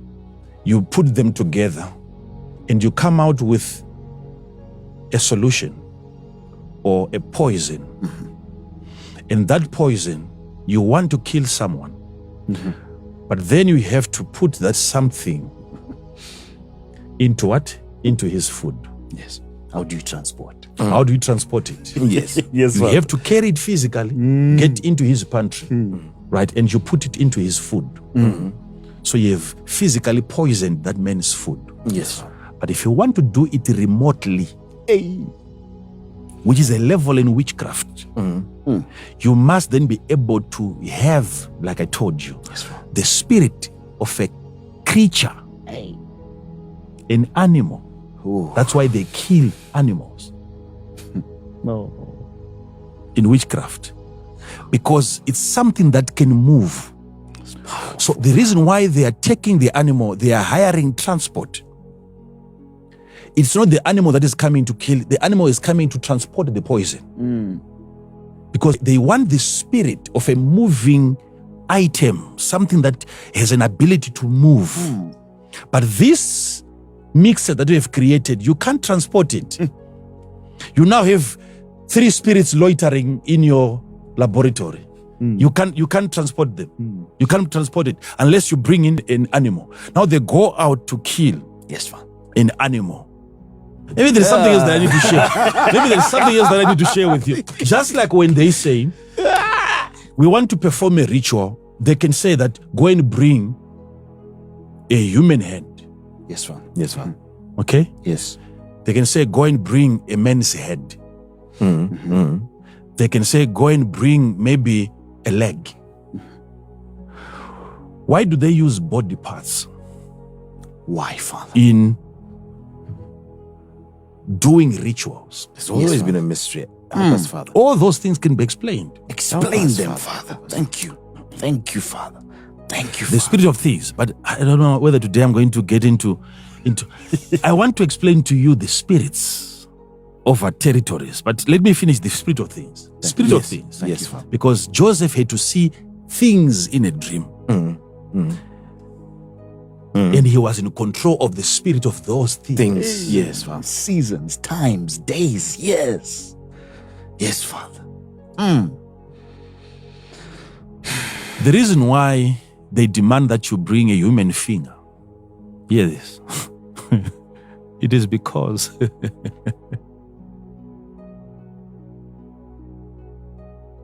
there is not one spirit in a human body. You are a cluster of spirits. And there is one overall human spirit that superintends inferior spirits. And each body part is being run by an independent spirit. The overall spirit is you. But every part of your body is being run by a spirit. It's teamwork. These people may come to you and give them different names. Some may come and call them cells. But I want you to understand something, because you can't have a cell giving you life when there is nothing else giving life to the cell. The Bible says, for the life of the animal is In the blood. in the blood. It's fine. The life of the animal is what? In the blood. But listen to this. So imagine, Pastor Chikun, Yes, Father. you are the overall spirit, but under you, you have subordinates. You are the president of a state, of a nation. So you as a spirit, you have spirits under you. Already you have an assembly, a gathering of spirits. That's your ministry. Wow. That you are pastoring. Now, this is the reason why, without you dying physically, you can have your kidney dying. It's one department in you that can shut down. And you don't die physically, yet you have something in you that is dead. It means the spirit of that particular area, that ministry, the spirit of that area It's dead. is dead. That spirit of the kidney can depart. Why are they able to transplant a kidney? And quickly they have to put it into another person before what departs? The spirit. No, you have to follow. You have to follow what we're talking about. Your responsibility there as the overalls, you are in charge of monitoring activities, making sure that every spirit in your body is working, is active, Playing his role. Yes. Because that part can be destroyed. That segment of your life can be utterly shut down if you are not an active spirit that is playing a supervisory role in your own physical body. This is why a man who is drinking excessively, is smoking, you cannot even vote that person to be a leader. He's self-inflicting pain. He doesn't love his own body. And you expect him to love the nation, the people. Jesus gave us a powerful principle. He said, you have to love your neighbor as you love yourself. And that instruction was never given to everyone. It was only given to those that love themselves. So what are you supposed to expect as my daughter before you can say, I have found a suitable husband? Find a husband that loves himself. Then he can love you. So a man who doesn't love himself can never love you. Come on. You can't be sitting in his car and then he's driving his car at 300 kilometers an hour. That's proof the guy doesn't love himself.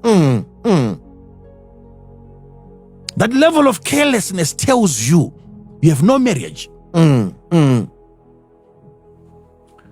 If he's taking alcohol like that, smoking like that, it's proof that he's never going to care for you if he cannot care for himself. And if he doesn't love you, he's not commanded by God to love you, because God commands those that love themselves to love their neighbors. So I'm saying you must look at the personality of the candidate. Does he love himself? Wow.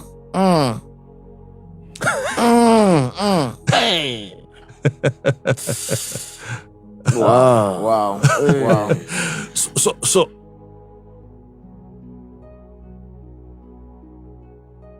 I have a congregation. You have a congregation. There's a gathering of spirits in your physical body. Hey. And you are the man in charge as a spirit.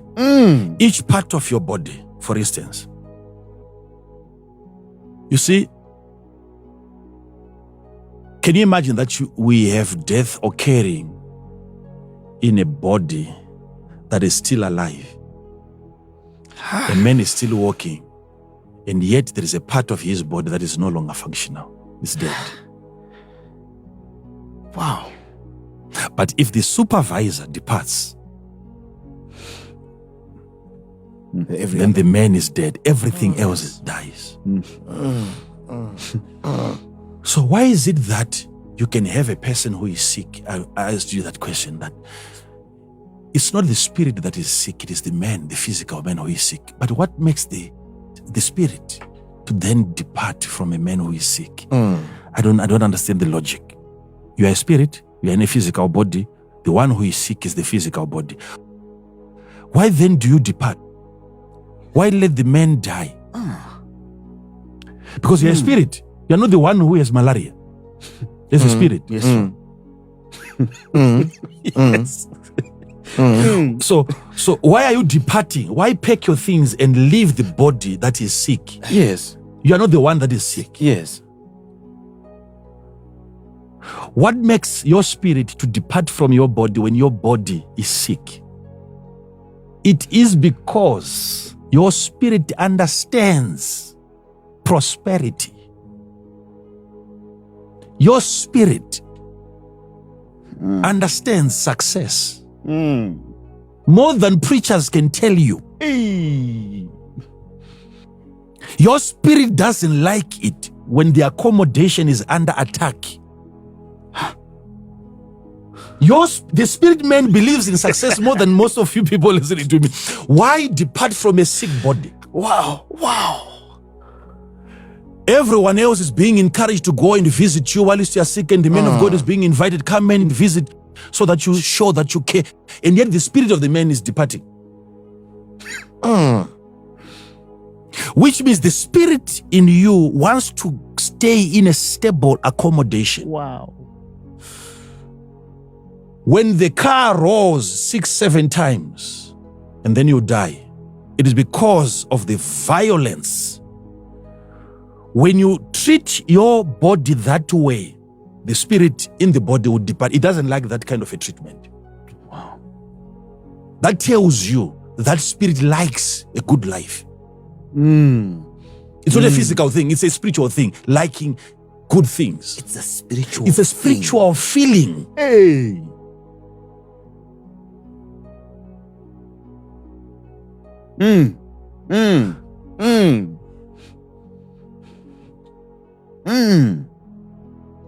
So pastors, hear this.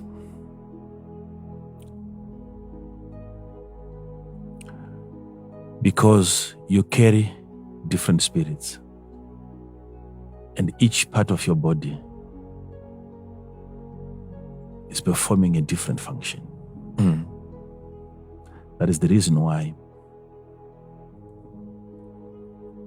depending on the services that you want from the spiritist, from the witch doctor, he must be able to know which part of the human body performs that activity. And then he tells you to go and bring the head, because he knows that even after the head is removed, for a certain period of time, you still have the spirit close by of that head. And it is that spirit that is assigned to perform certain things. Whether it is your teeth that he demands, whether it is the nails that he demands. Why not the whole body? Because they know.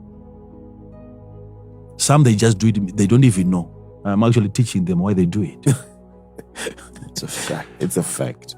It's a fact, fam. You are going to have a charm that manifests in a certain way that is related to the function of a human organ.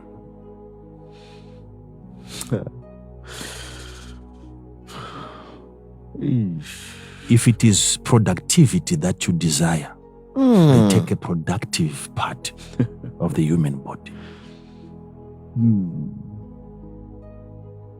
And with that, they perform their ritual. But prophet, the man is dead. The spirit has departed. You must understand the effects, the impact of the residue of the spirit. Same thing when you cut a banana from the tree. Yes, Father. The process of its death starts. Yes, Father. So when you are selling bananas at the market and you're calling them fresh, they are dying. Yes. Yes. Yes. Okay? You are selling something that is dying. So you must understand the residue of the spirit. That certain deaths are not instant. Aye. You can even dry the banana and still have the vitamin C. Okay? In a dried banana. In a dried banana. But it is now in smaller quantities because it's in the process of dying. So the spirituality of that banana is what you're calling vitamin C. So I'm saying you can have a part of your body removed and they conduct a ritual using it because of the spirit that accompanies that part of your body, the spirit of things. Hear me, child of God. Hear me on this one. Hear me on this one. So, I'm saying now, when I talk to you about the spirit of the thing, this is something that I can prove. We can bring in someone, even 10 people in the studio that have a certain disease. Okay? And then I recommend that we get the doctor's recommendation for the treatment of that similar disease. They have one disease, 10 people. Hear me. There is a cure for that disease available in the pharmacy. And we can buy that. And we can bring it here. And I can have the person stand right next to the medication. And we can conduct a spiritual service of healing the person by the medication, the cure, the spirit in the medication. It can be transported into a human body without him touching the medication physically. And we can take that medication for lab tests. They will tell you, I'm telling you what I know, what I've seen. Father. They will tell you it is expired. There will be a missing component after prayer. And a person who has not taken the medication physically can be confirmed healed. Now, that healing power of God, it is not satanic. It's a way of extracting healing that God gave to the elements. It's because you people are not that spiritual. You have to take it physically. Yes, Father. And digest it. Yes. And break it down, and then it gets to the soul. But that same healing can be transported, because what then heals you after drinking is not the pill, it's the spirit. Let me show you this. Even before we get to the medication or the tablet or the injection, do you know the tree itself? You were supposed to have that unction in you as a child of God, that you can sit in the forest and pray and meditate. This is why some people believe that nature can heal, and they don't know what they're saying. Somebody who is grown up, is old, the body is so frail, and what they do normally is to sit around nature where there are flowers, trees, there is water. That environment helps the body to recover. Why? The interacting with the spirits. The spirits of the plants. The surrounding, in the environment. I'm telling you something that I have tried myself. You can bring me a painkiller, put it over there, and I have a migraine headache. And then healing can be extracted. And that's not magic. Because when God gave the healing to the tree, it wasn't magic. He was able to transport healing from his body into the tree. So imagine that we are surrounded by so many things that carry our solutions, but we don't know how to extract those solutions. Oh, Father. I'm telling you what I know. Help us, Father. Help You think I've never taken medication before? You think I've never asked the doctor? Because some of you think you think I've never asked him to bring me some medication. Sometimes he can bring it to me and then have it sit next to me for 10 minutes. Then I'll ask him to take it back. Wow. Then sometimes he may wonder, so why did you ask me to bring it? I've taken what I wanted. The healing power of God is not always with God. He gave it to so many things. That's why doctors are using so many things to treat patients. It's the power of God in things. We receive. And that power is in spirit format. We receive. When I get to the spirit of money, I'll explain to you the spirit of money. Wow. We'll get to that. But we are building up. We are building up this issue. We'll get to the spirit of money. And I'll tell you what happens when that spirit comes upon a person.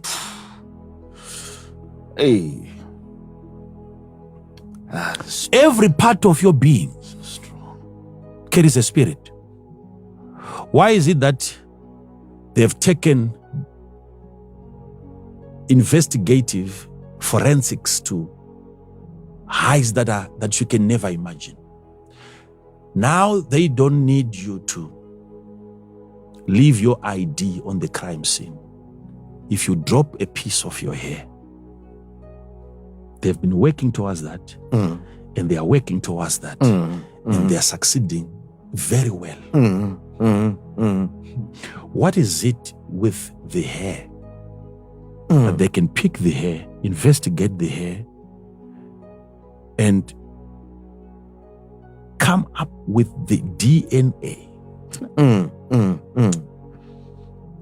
Once you are picked as a suspect and you have dropped a piece of your hair on the crime scene, hear this.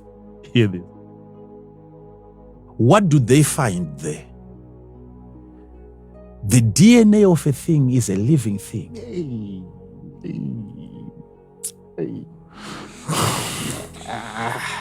You know, even the fingerprints, when you touch something, you leave your fingerprints, right? Yes, Father. But these people that are very, very intelligent, they have a way, they actually call it fingerprint lifting.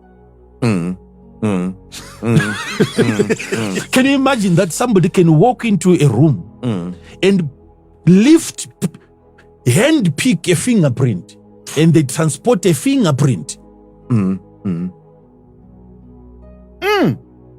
to their office, put it in a plastic, a fingerprint, they lift the fingerprint. And when you check on the surface after they've lifted, you can't see the fingerprint anymore. They've taken it, package it in a bag, a fingerprint. What are we talking about? Hey!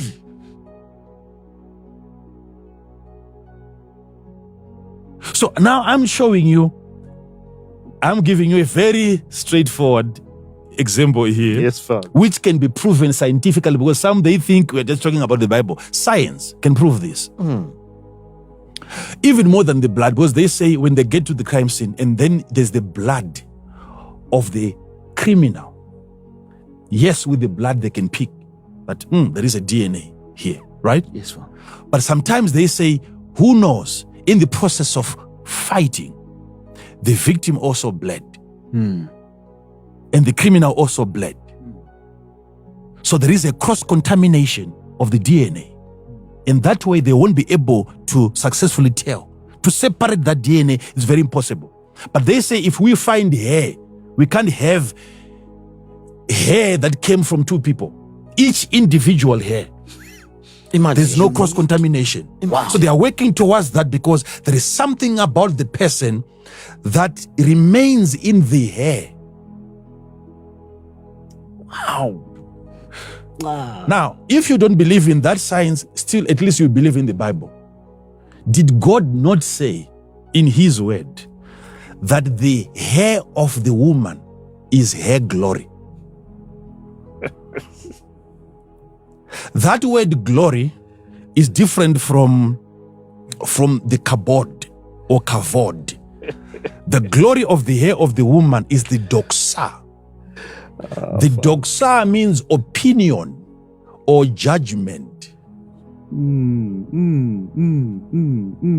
So how long the spirit of the human being stays on the hair, you have now to begin to investigate, because you have your own hair and you have a wig. You have 100% hair.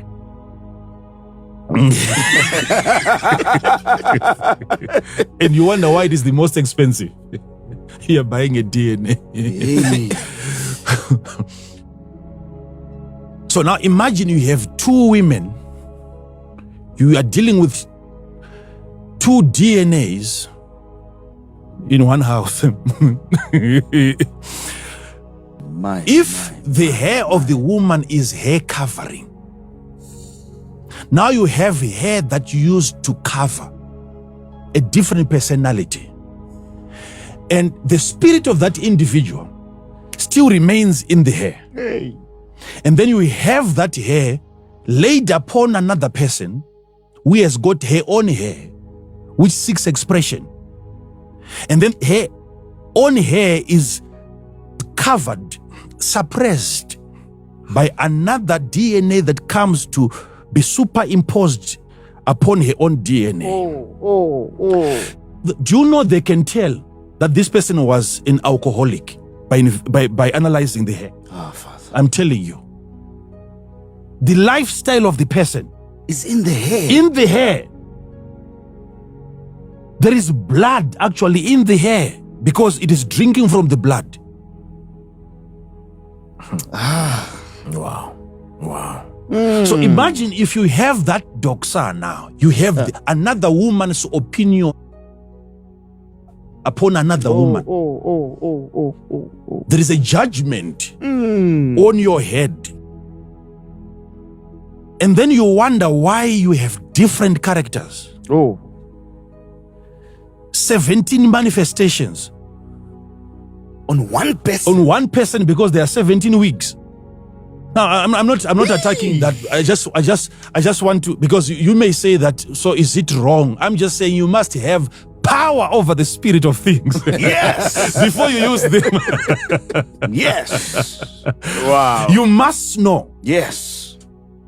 Because if investigators are looking for that hair, scientifically, they can't wait to get just one piece of that hair, and you have all of it. If that hair can lead them to the person,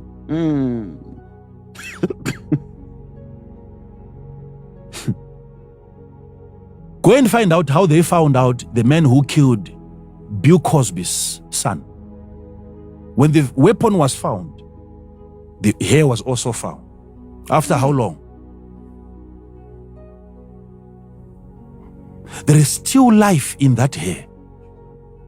There is still life, otherwise you can't be led to a living thing by a dead thing. No. No.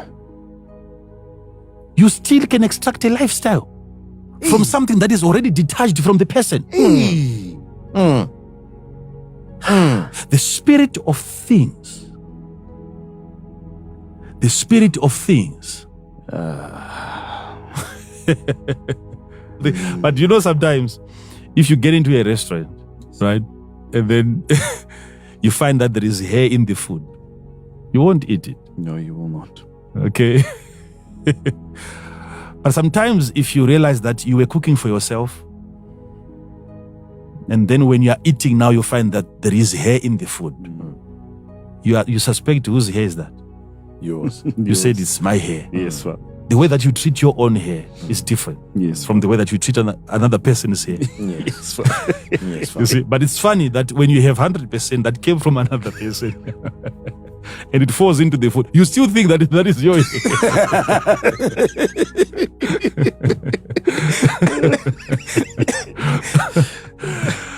Oh my God. Oh.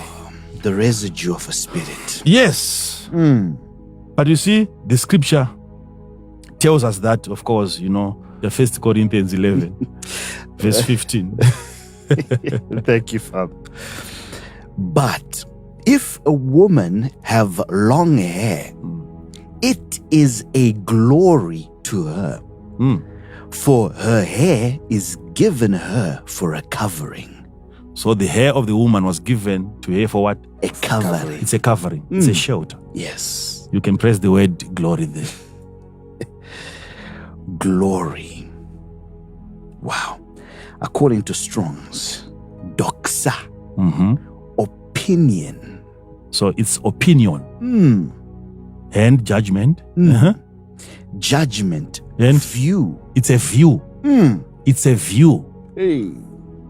So the hair of the woman is a judgment upon her. It's an opinion that hangs upon her. It's a view. How you want to be viewed is according to the hair.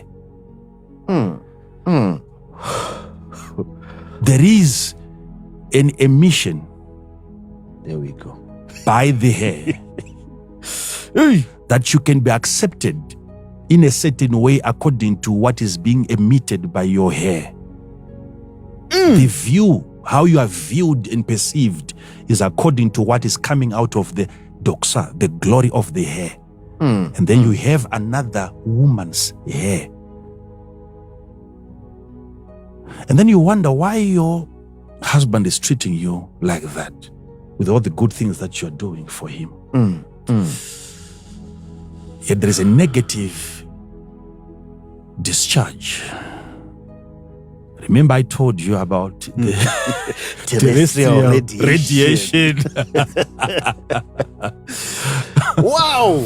Do you know what is affecting your life? What is around you? I'm not saying all these things. You can have a shirt. Yes, Father. That was once worn by another person and something happened. So are you saying I'm never going to, don't have to wait? I'm just saying have authority. That's the issue here.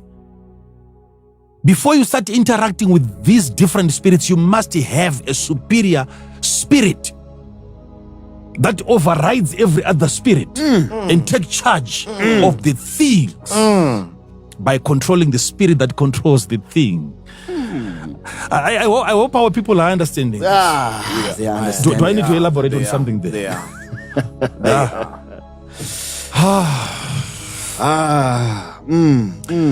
So, child of God, hear this.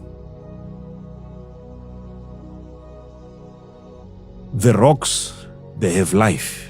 Jesus warned them that if these people stop praising me, even the stones, they will start.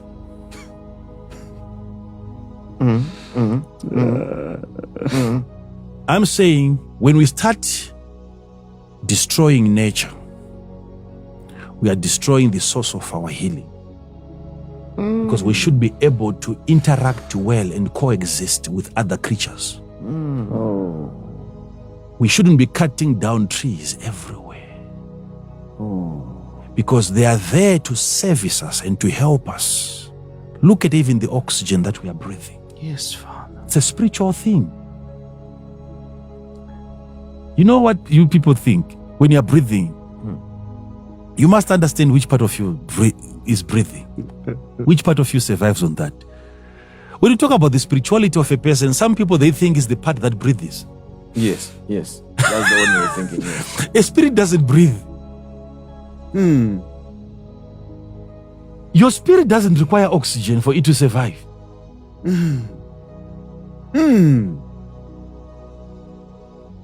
No, the spirit in you helps your body breathe. Because it's your body that requires oxygen. But the breathing aspect is not your spirituality. Yes, Father. Wow. It's your body that is surviving on the oxygen. And the oxygen, you are transporting it from the atmosphere into your body. Yes, Father. Yes, Father. Is it physically? No. Is it? You're not, are you collecting it physically? We can't even see it. Yes. It's a spiritual transaction that is happening right now that is helping your body to survive. Wow. You can do that with the trees. Hey. Trees in your area can heal you because they carry the power from God. Yes, Father. If you know how to extract the spirit of the thing. Hey. Now, let me get briefly into the introduction of today's teaching and then we go. Oh, thank you, Father. It is important that we understand the scripture that I've given to you. A nation is great because it is close to God. Yes, Father. Whose God is closer to them, or a nation that is close to their God. Yes, Father. And then we went on to the spirit of the things, Yes, that God can be in all things. Yes, Father. So you can invite God, allow him to enter into a thing, and then the thing is born again. Yes, Father. At your request. Yes. Wow. Yes. Are you following this? Power. So if you have a God in things, what the devil does now before he uses things, he makes those things to backslide. Okay?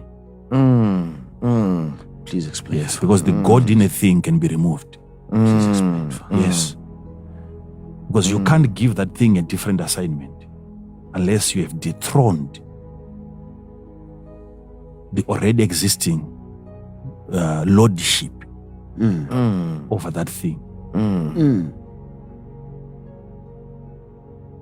Father, are we talking about the participation of non-believers here when we talk about dethroning or the backsliding of things that we have called upon God for? Yes. Things that you have called upon God for. Now the thing is born again. That thing can backslide. Okay? Yes, Father. It can be taken into wrong hands. Okay, Father. And the good spirit of God in the thing can be given an evil instruction. The good spirit in the thing, hear me, the good spirit in the thing Yes, Father. can be given an evil instruction. Yes, Father. And it can go and act like a demon. Pastor, what I'm saying is this. I gave you an example on Thursday of a knife. That knife, from how it was formed, is a spirit. Yes, Father. And if somebody comes with that knife, do you know that he can get your house, jump over the wall? Yes, Father. A thief, a robber, with a knife in the pocket. And then he sneaks into the bedroom in the process of stealing money, and then you wake up. You charge towards him. Then he grabs his knife only to realize that the knife fell when he jumped over the juror. And you survive that. And in the morning you discover there is a knife. You don't know what happened. What brought out that knife from its quiver? The spirit of the metal. Because there is God in the item. So the spirit of God in the item will not allow the item to hurt you. It's a weapon fashioned not against you. It will not prosper. The weapon itself will be fought by the spirit in the weapon. So many things happen, but people are not in picture of what is happening.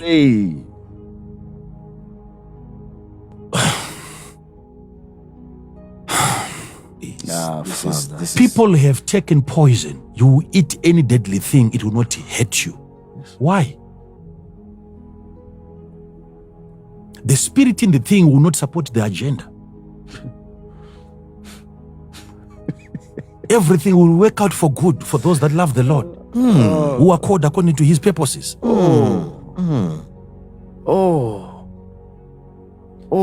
Didn't the king send some people to arrest a spiritual man? And upon arriving, they began to prophesy. Yes. That's a hijacking of a spirit. Power. A weapon that had been sent to go and arrest. Then somebody in authority takes over the spirit of the person. They begin to do spiritual things. They are now prophesying instead of arresting the person. Yeah. Another group was sent. They also joined the team. They began also to prophesy. How do you explain that? And all these human beings are weapons in human form. But look at how they are being hijacked.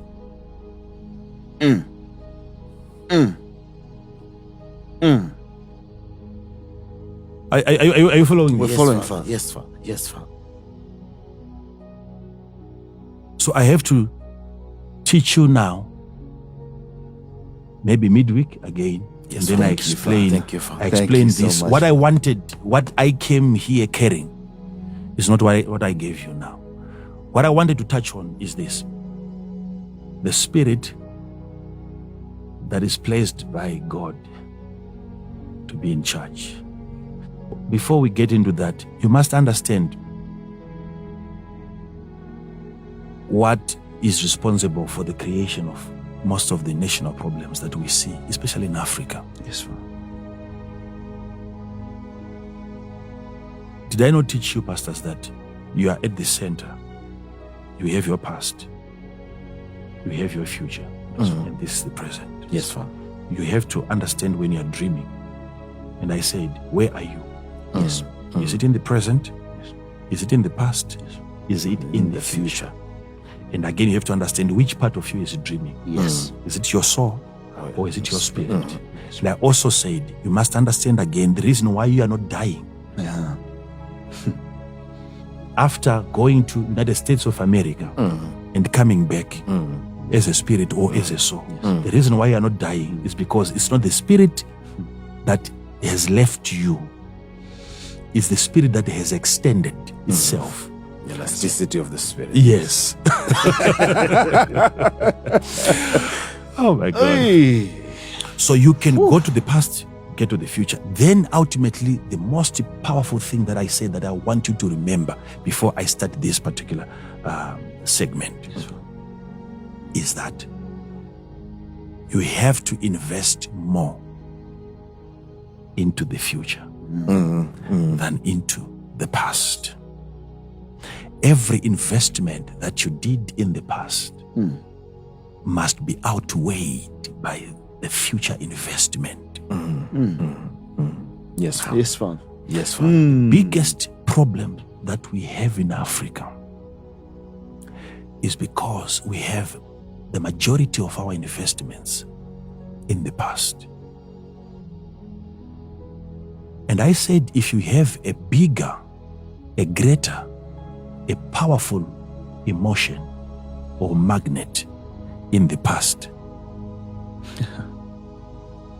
you are going to be dragged by that event. I want to close by saying this. Hear this.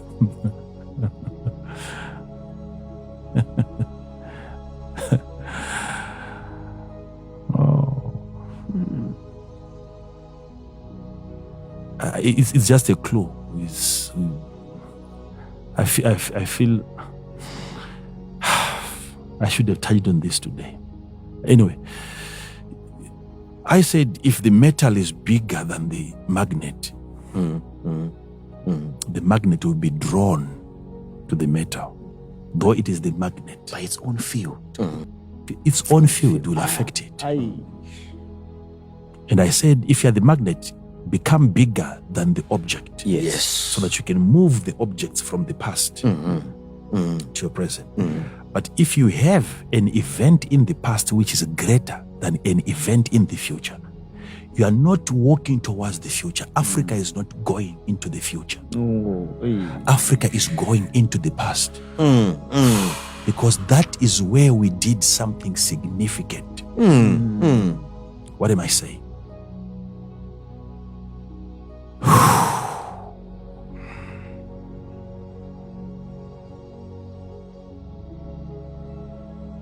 We are the younger generation.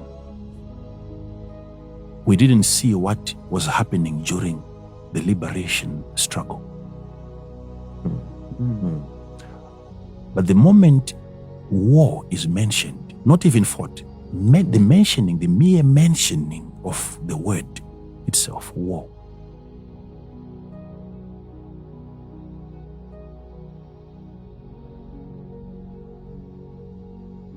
You must be very cognizant of the emotional reaction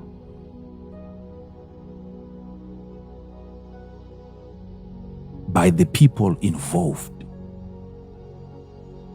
Okay. That's deep. Let's go, Father. Thank you, Father. That's deep. I'm ending by starting. If we are going to have a generation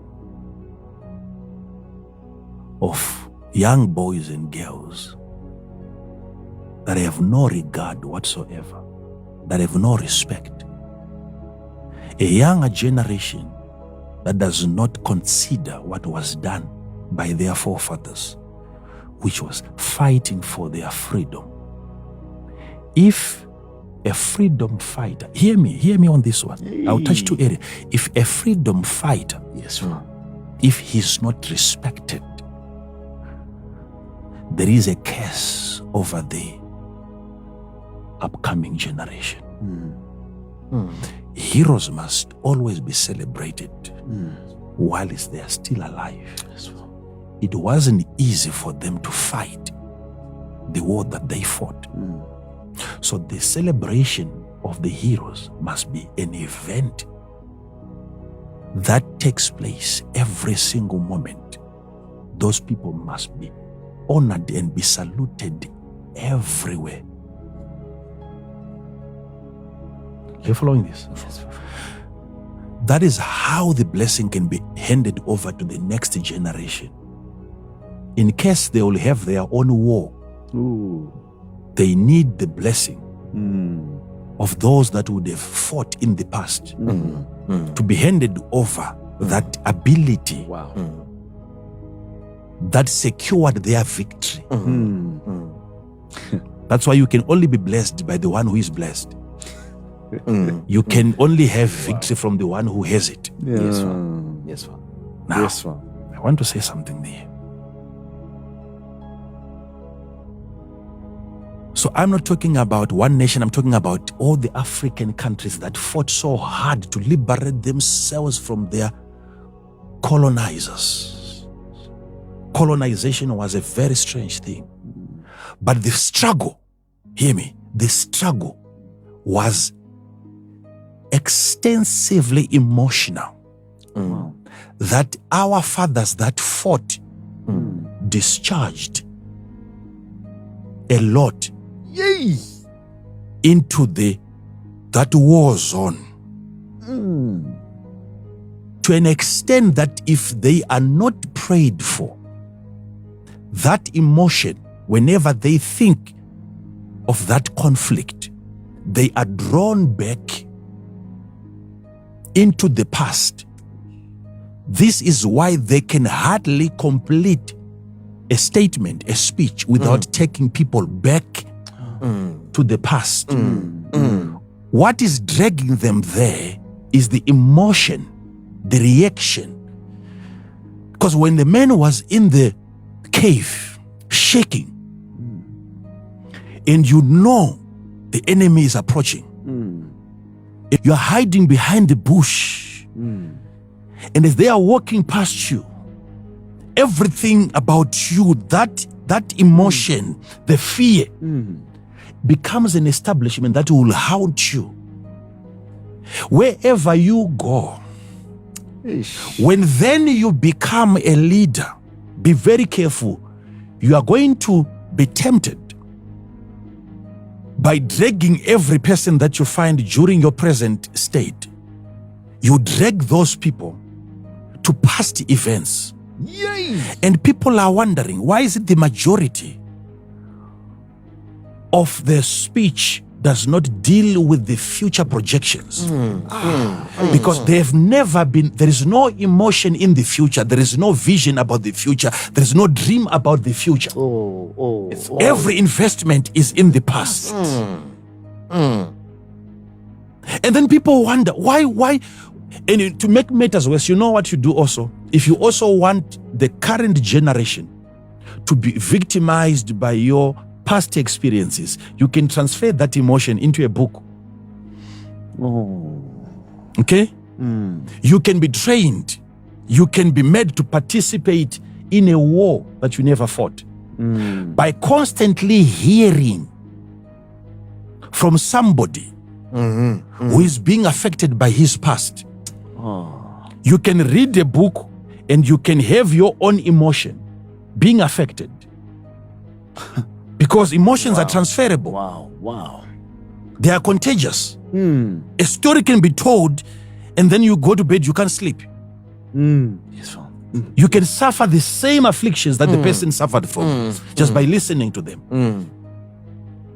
You see now? But a reality that can never be denied is that at a certain moment, those that fought must understand that there is a coming reality that is inevitable. Yes, Father. There will come a time when our children will have to lead themselves. Yes, Father. There will come at whether this because of age, not because I've said it. We'll get to a point where we no longer have one person who participated in that liberation struggle. Yes, Father. Yes, Father. Yes, Father. But Yes, the problem Father. now is that we have the emotion transferred into stories, into songs, into books. And what is going to be surprising to you is that even 100 years from now, you still have people speaking like they've seen. And you'll be shocked. When did you fight? You see? Yes, Father. So that event created a very massive, a concentrated emotional response. Wow. That keeps dragging people back into the past. And there is no independence until people are independent from that emotion. Wow. Strong. Wow. That's powerful, Father. Wow. So out of a certain period of bondage, people living, let's say, in the present are taken back into another type of bondage up until people are released from these emotions. Yes. Yes. Until the present person that we have becomes bigger than the past emotion. If the person in the present is smaller than the past investment of that emotion, it means he has to be dragged into the past. Or the present person that you have, you are a leader in your own house. You have to dream big in the future so that you can be dragged into the future by the emotion that you emit in the future when you are dreaming. Wow. Wow. When you are dreaming of a massive country, when you are dreaming of a bigger house, you are in the future. Release a bigger emotion in that future so that you can be dragged by that emotion. You focus on the future more than on what happened in the past. People are being victimized by their former experiences. It was so hard. And I can say this in closing.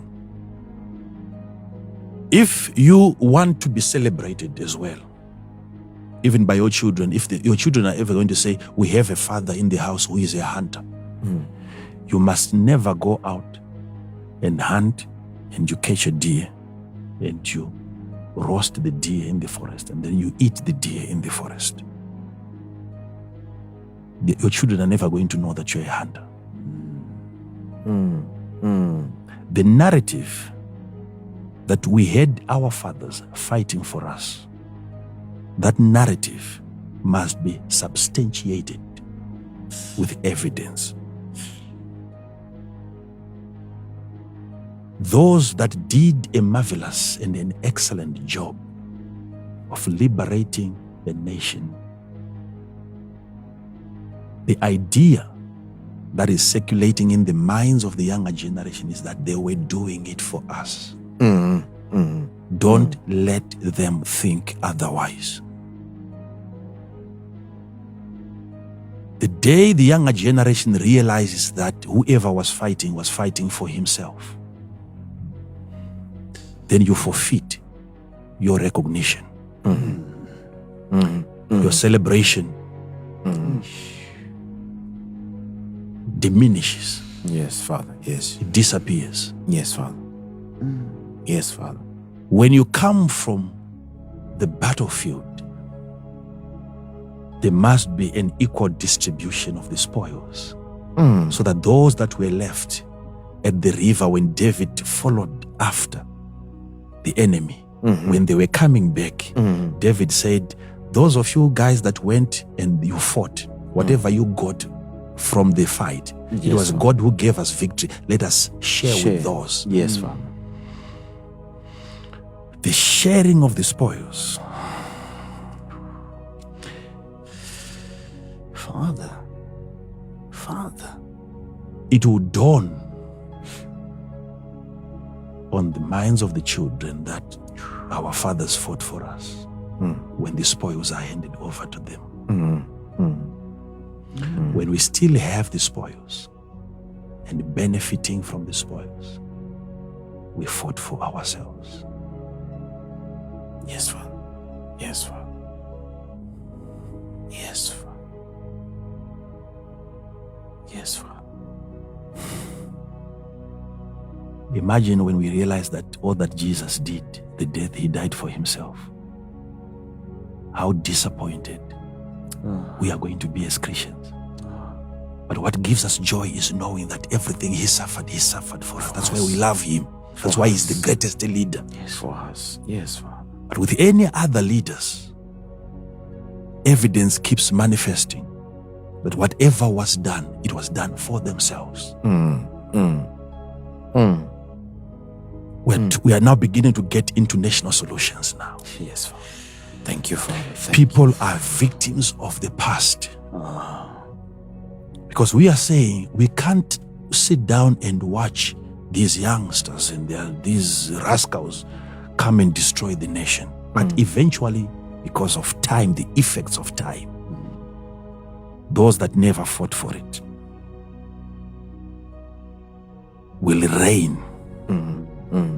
But they should have done it under the supervision of the superior spirits. they should have. Okay? Yes, Father. Yes, Father. So, there is what is called the death of the nation. The same way that you are a spirit and you have several small spirits within you. When God created the earth itself has one overall spirit, the spirit of the world. But on the globe, this earth, you see, that's why you have different rocks. You have marble, you have granite, you have diamonds, you have all these rocks. Each rock carries a different spirit. The same way that you are a superior spirit to inferior spirits in your physical body. There is the overall spirit of the earth. And there are spirits within the globe that are governed by the overall spirit. Okay? Yes, Father. And the way that your kidney can die, the same way that one nation on the globe can also experience death. Yes. Okay? Yes, Father. But that one spirit that oversees the earth has a superior spirit that oversees it. And that spirit has a name. God. So God communicates with the superior spirit of the earth, and the superior spirit gives orders to inferior spirits that everything on the earth, trees and river and water, there is the spirit of the water in the water. Okay? Yes, Father. But that supervision, we must be able to investigate and look for the pulse. Is there still a heartbeat over the nation? How do we resuscitate a dying nation? How do we summon and bring back the spirit of that nation? Where do we find it? And who can do that exercise? Is it the politician that can do that? No. It's a spiritual exercise. Yes.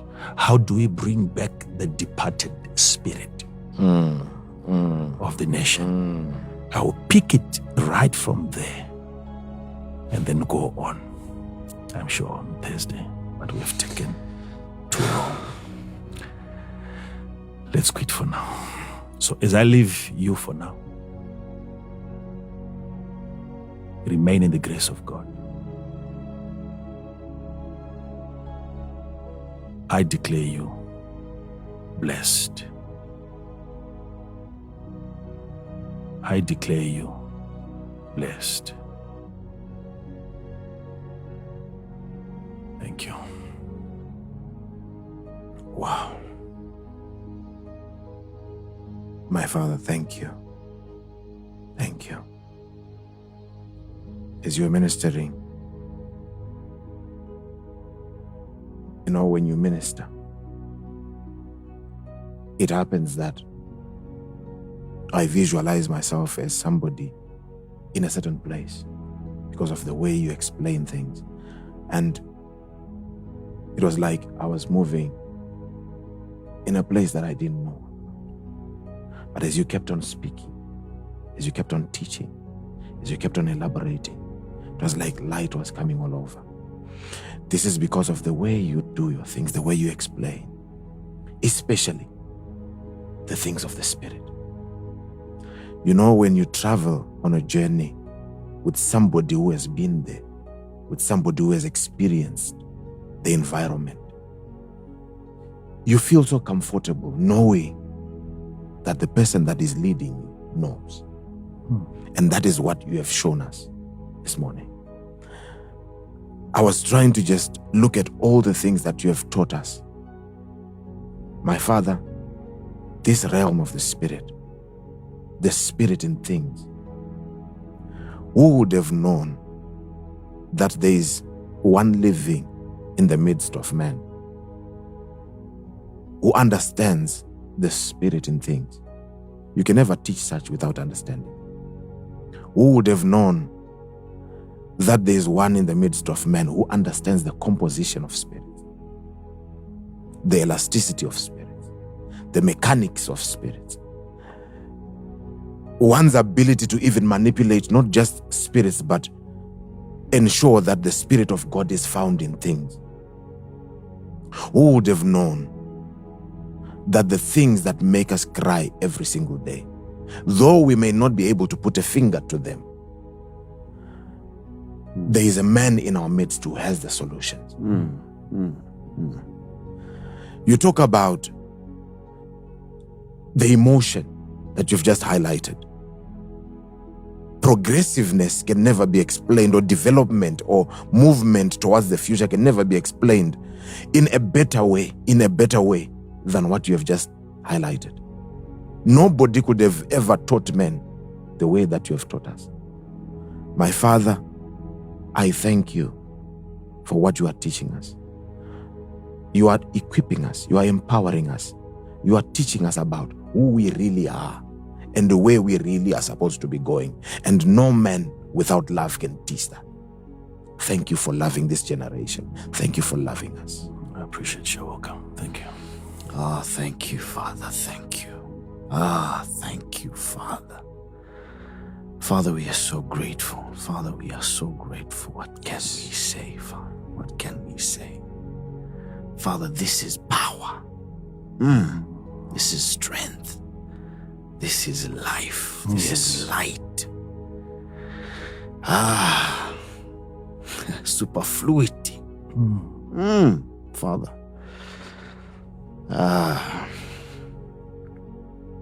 Father, we can be done for the year, for a lifetime, for lifetimes after this. This is power. Thank you, Father. Thank you, Father, for this word. Thank you so much, Father. Oh, God. We are grateful. We are so Indeed, grateful. we are. Who could explain dominion in this manner? Yes.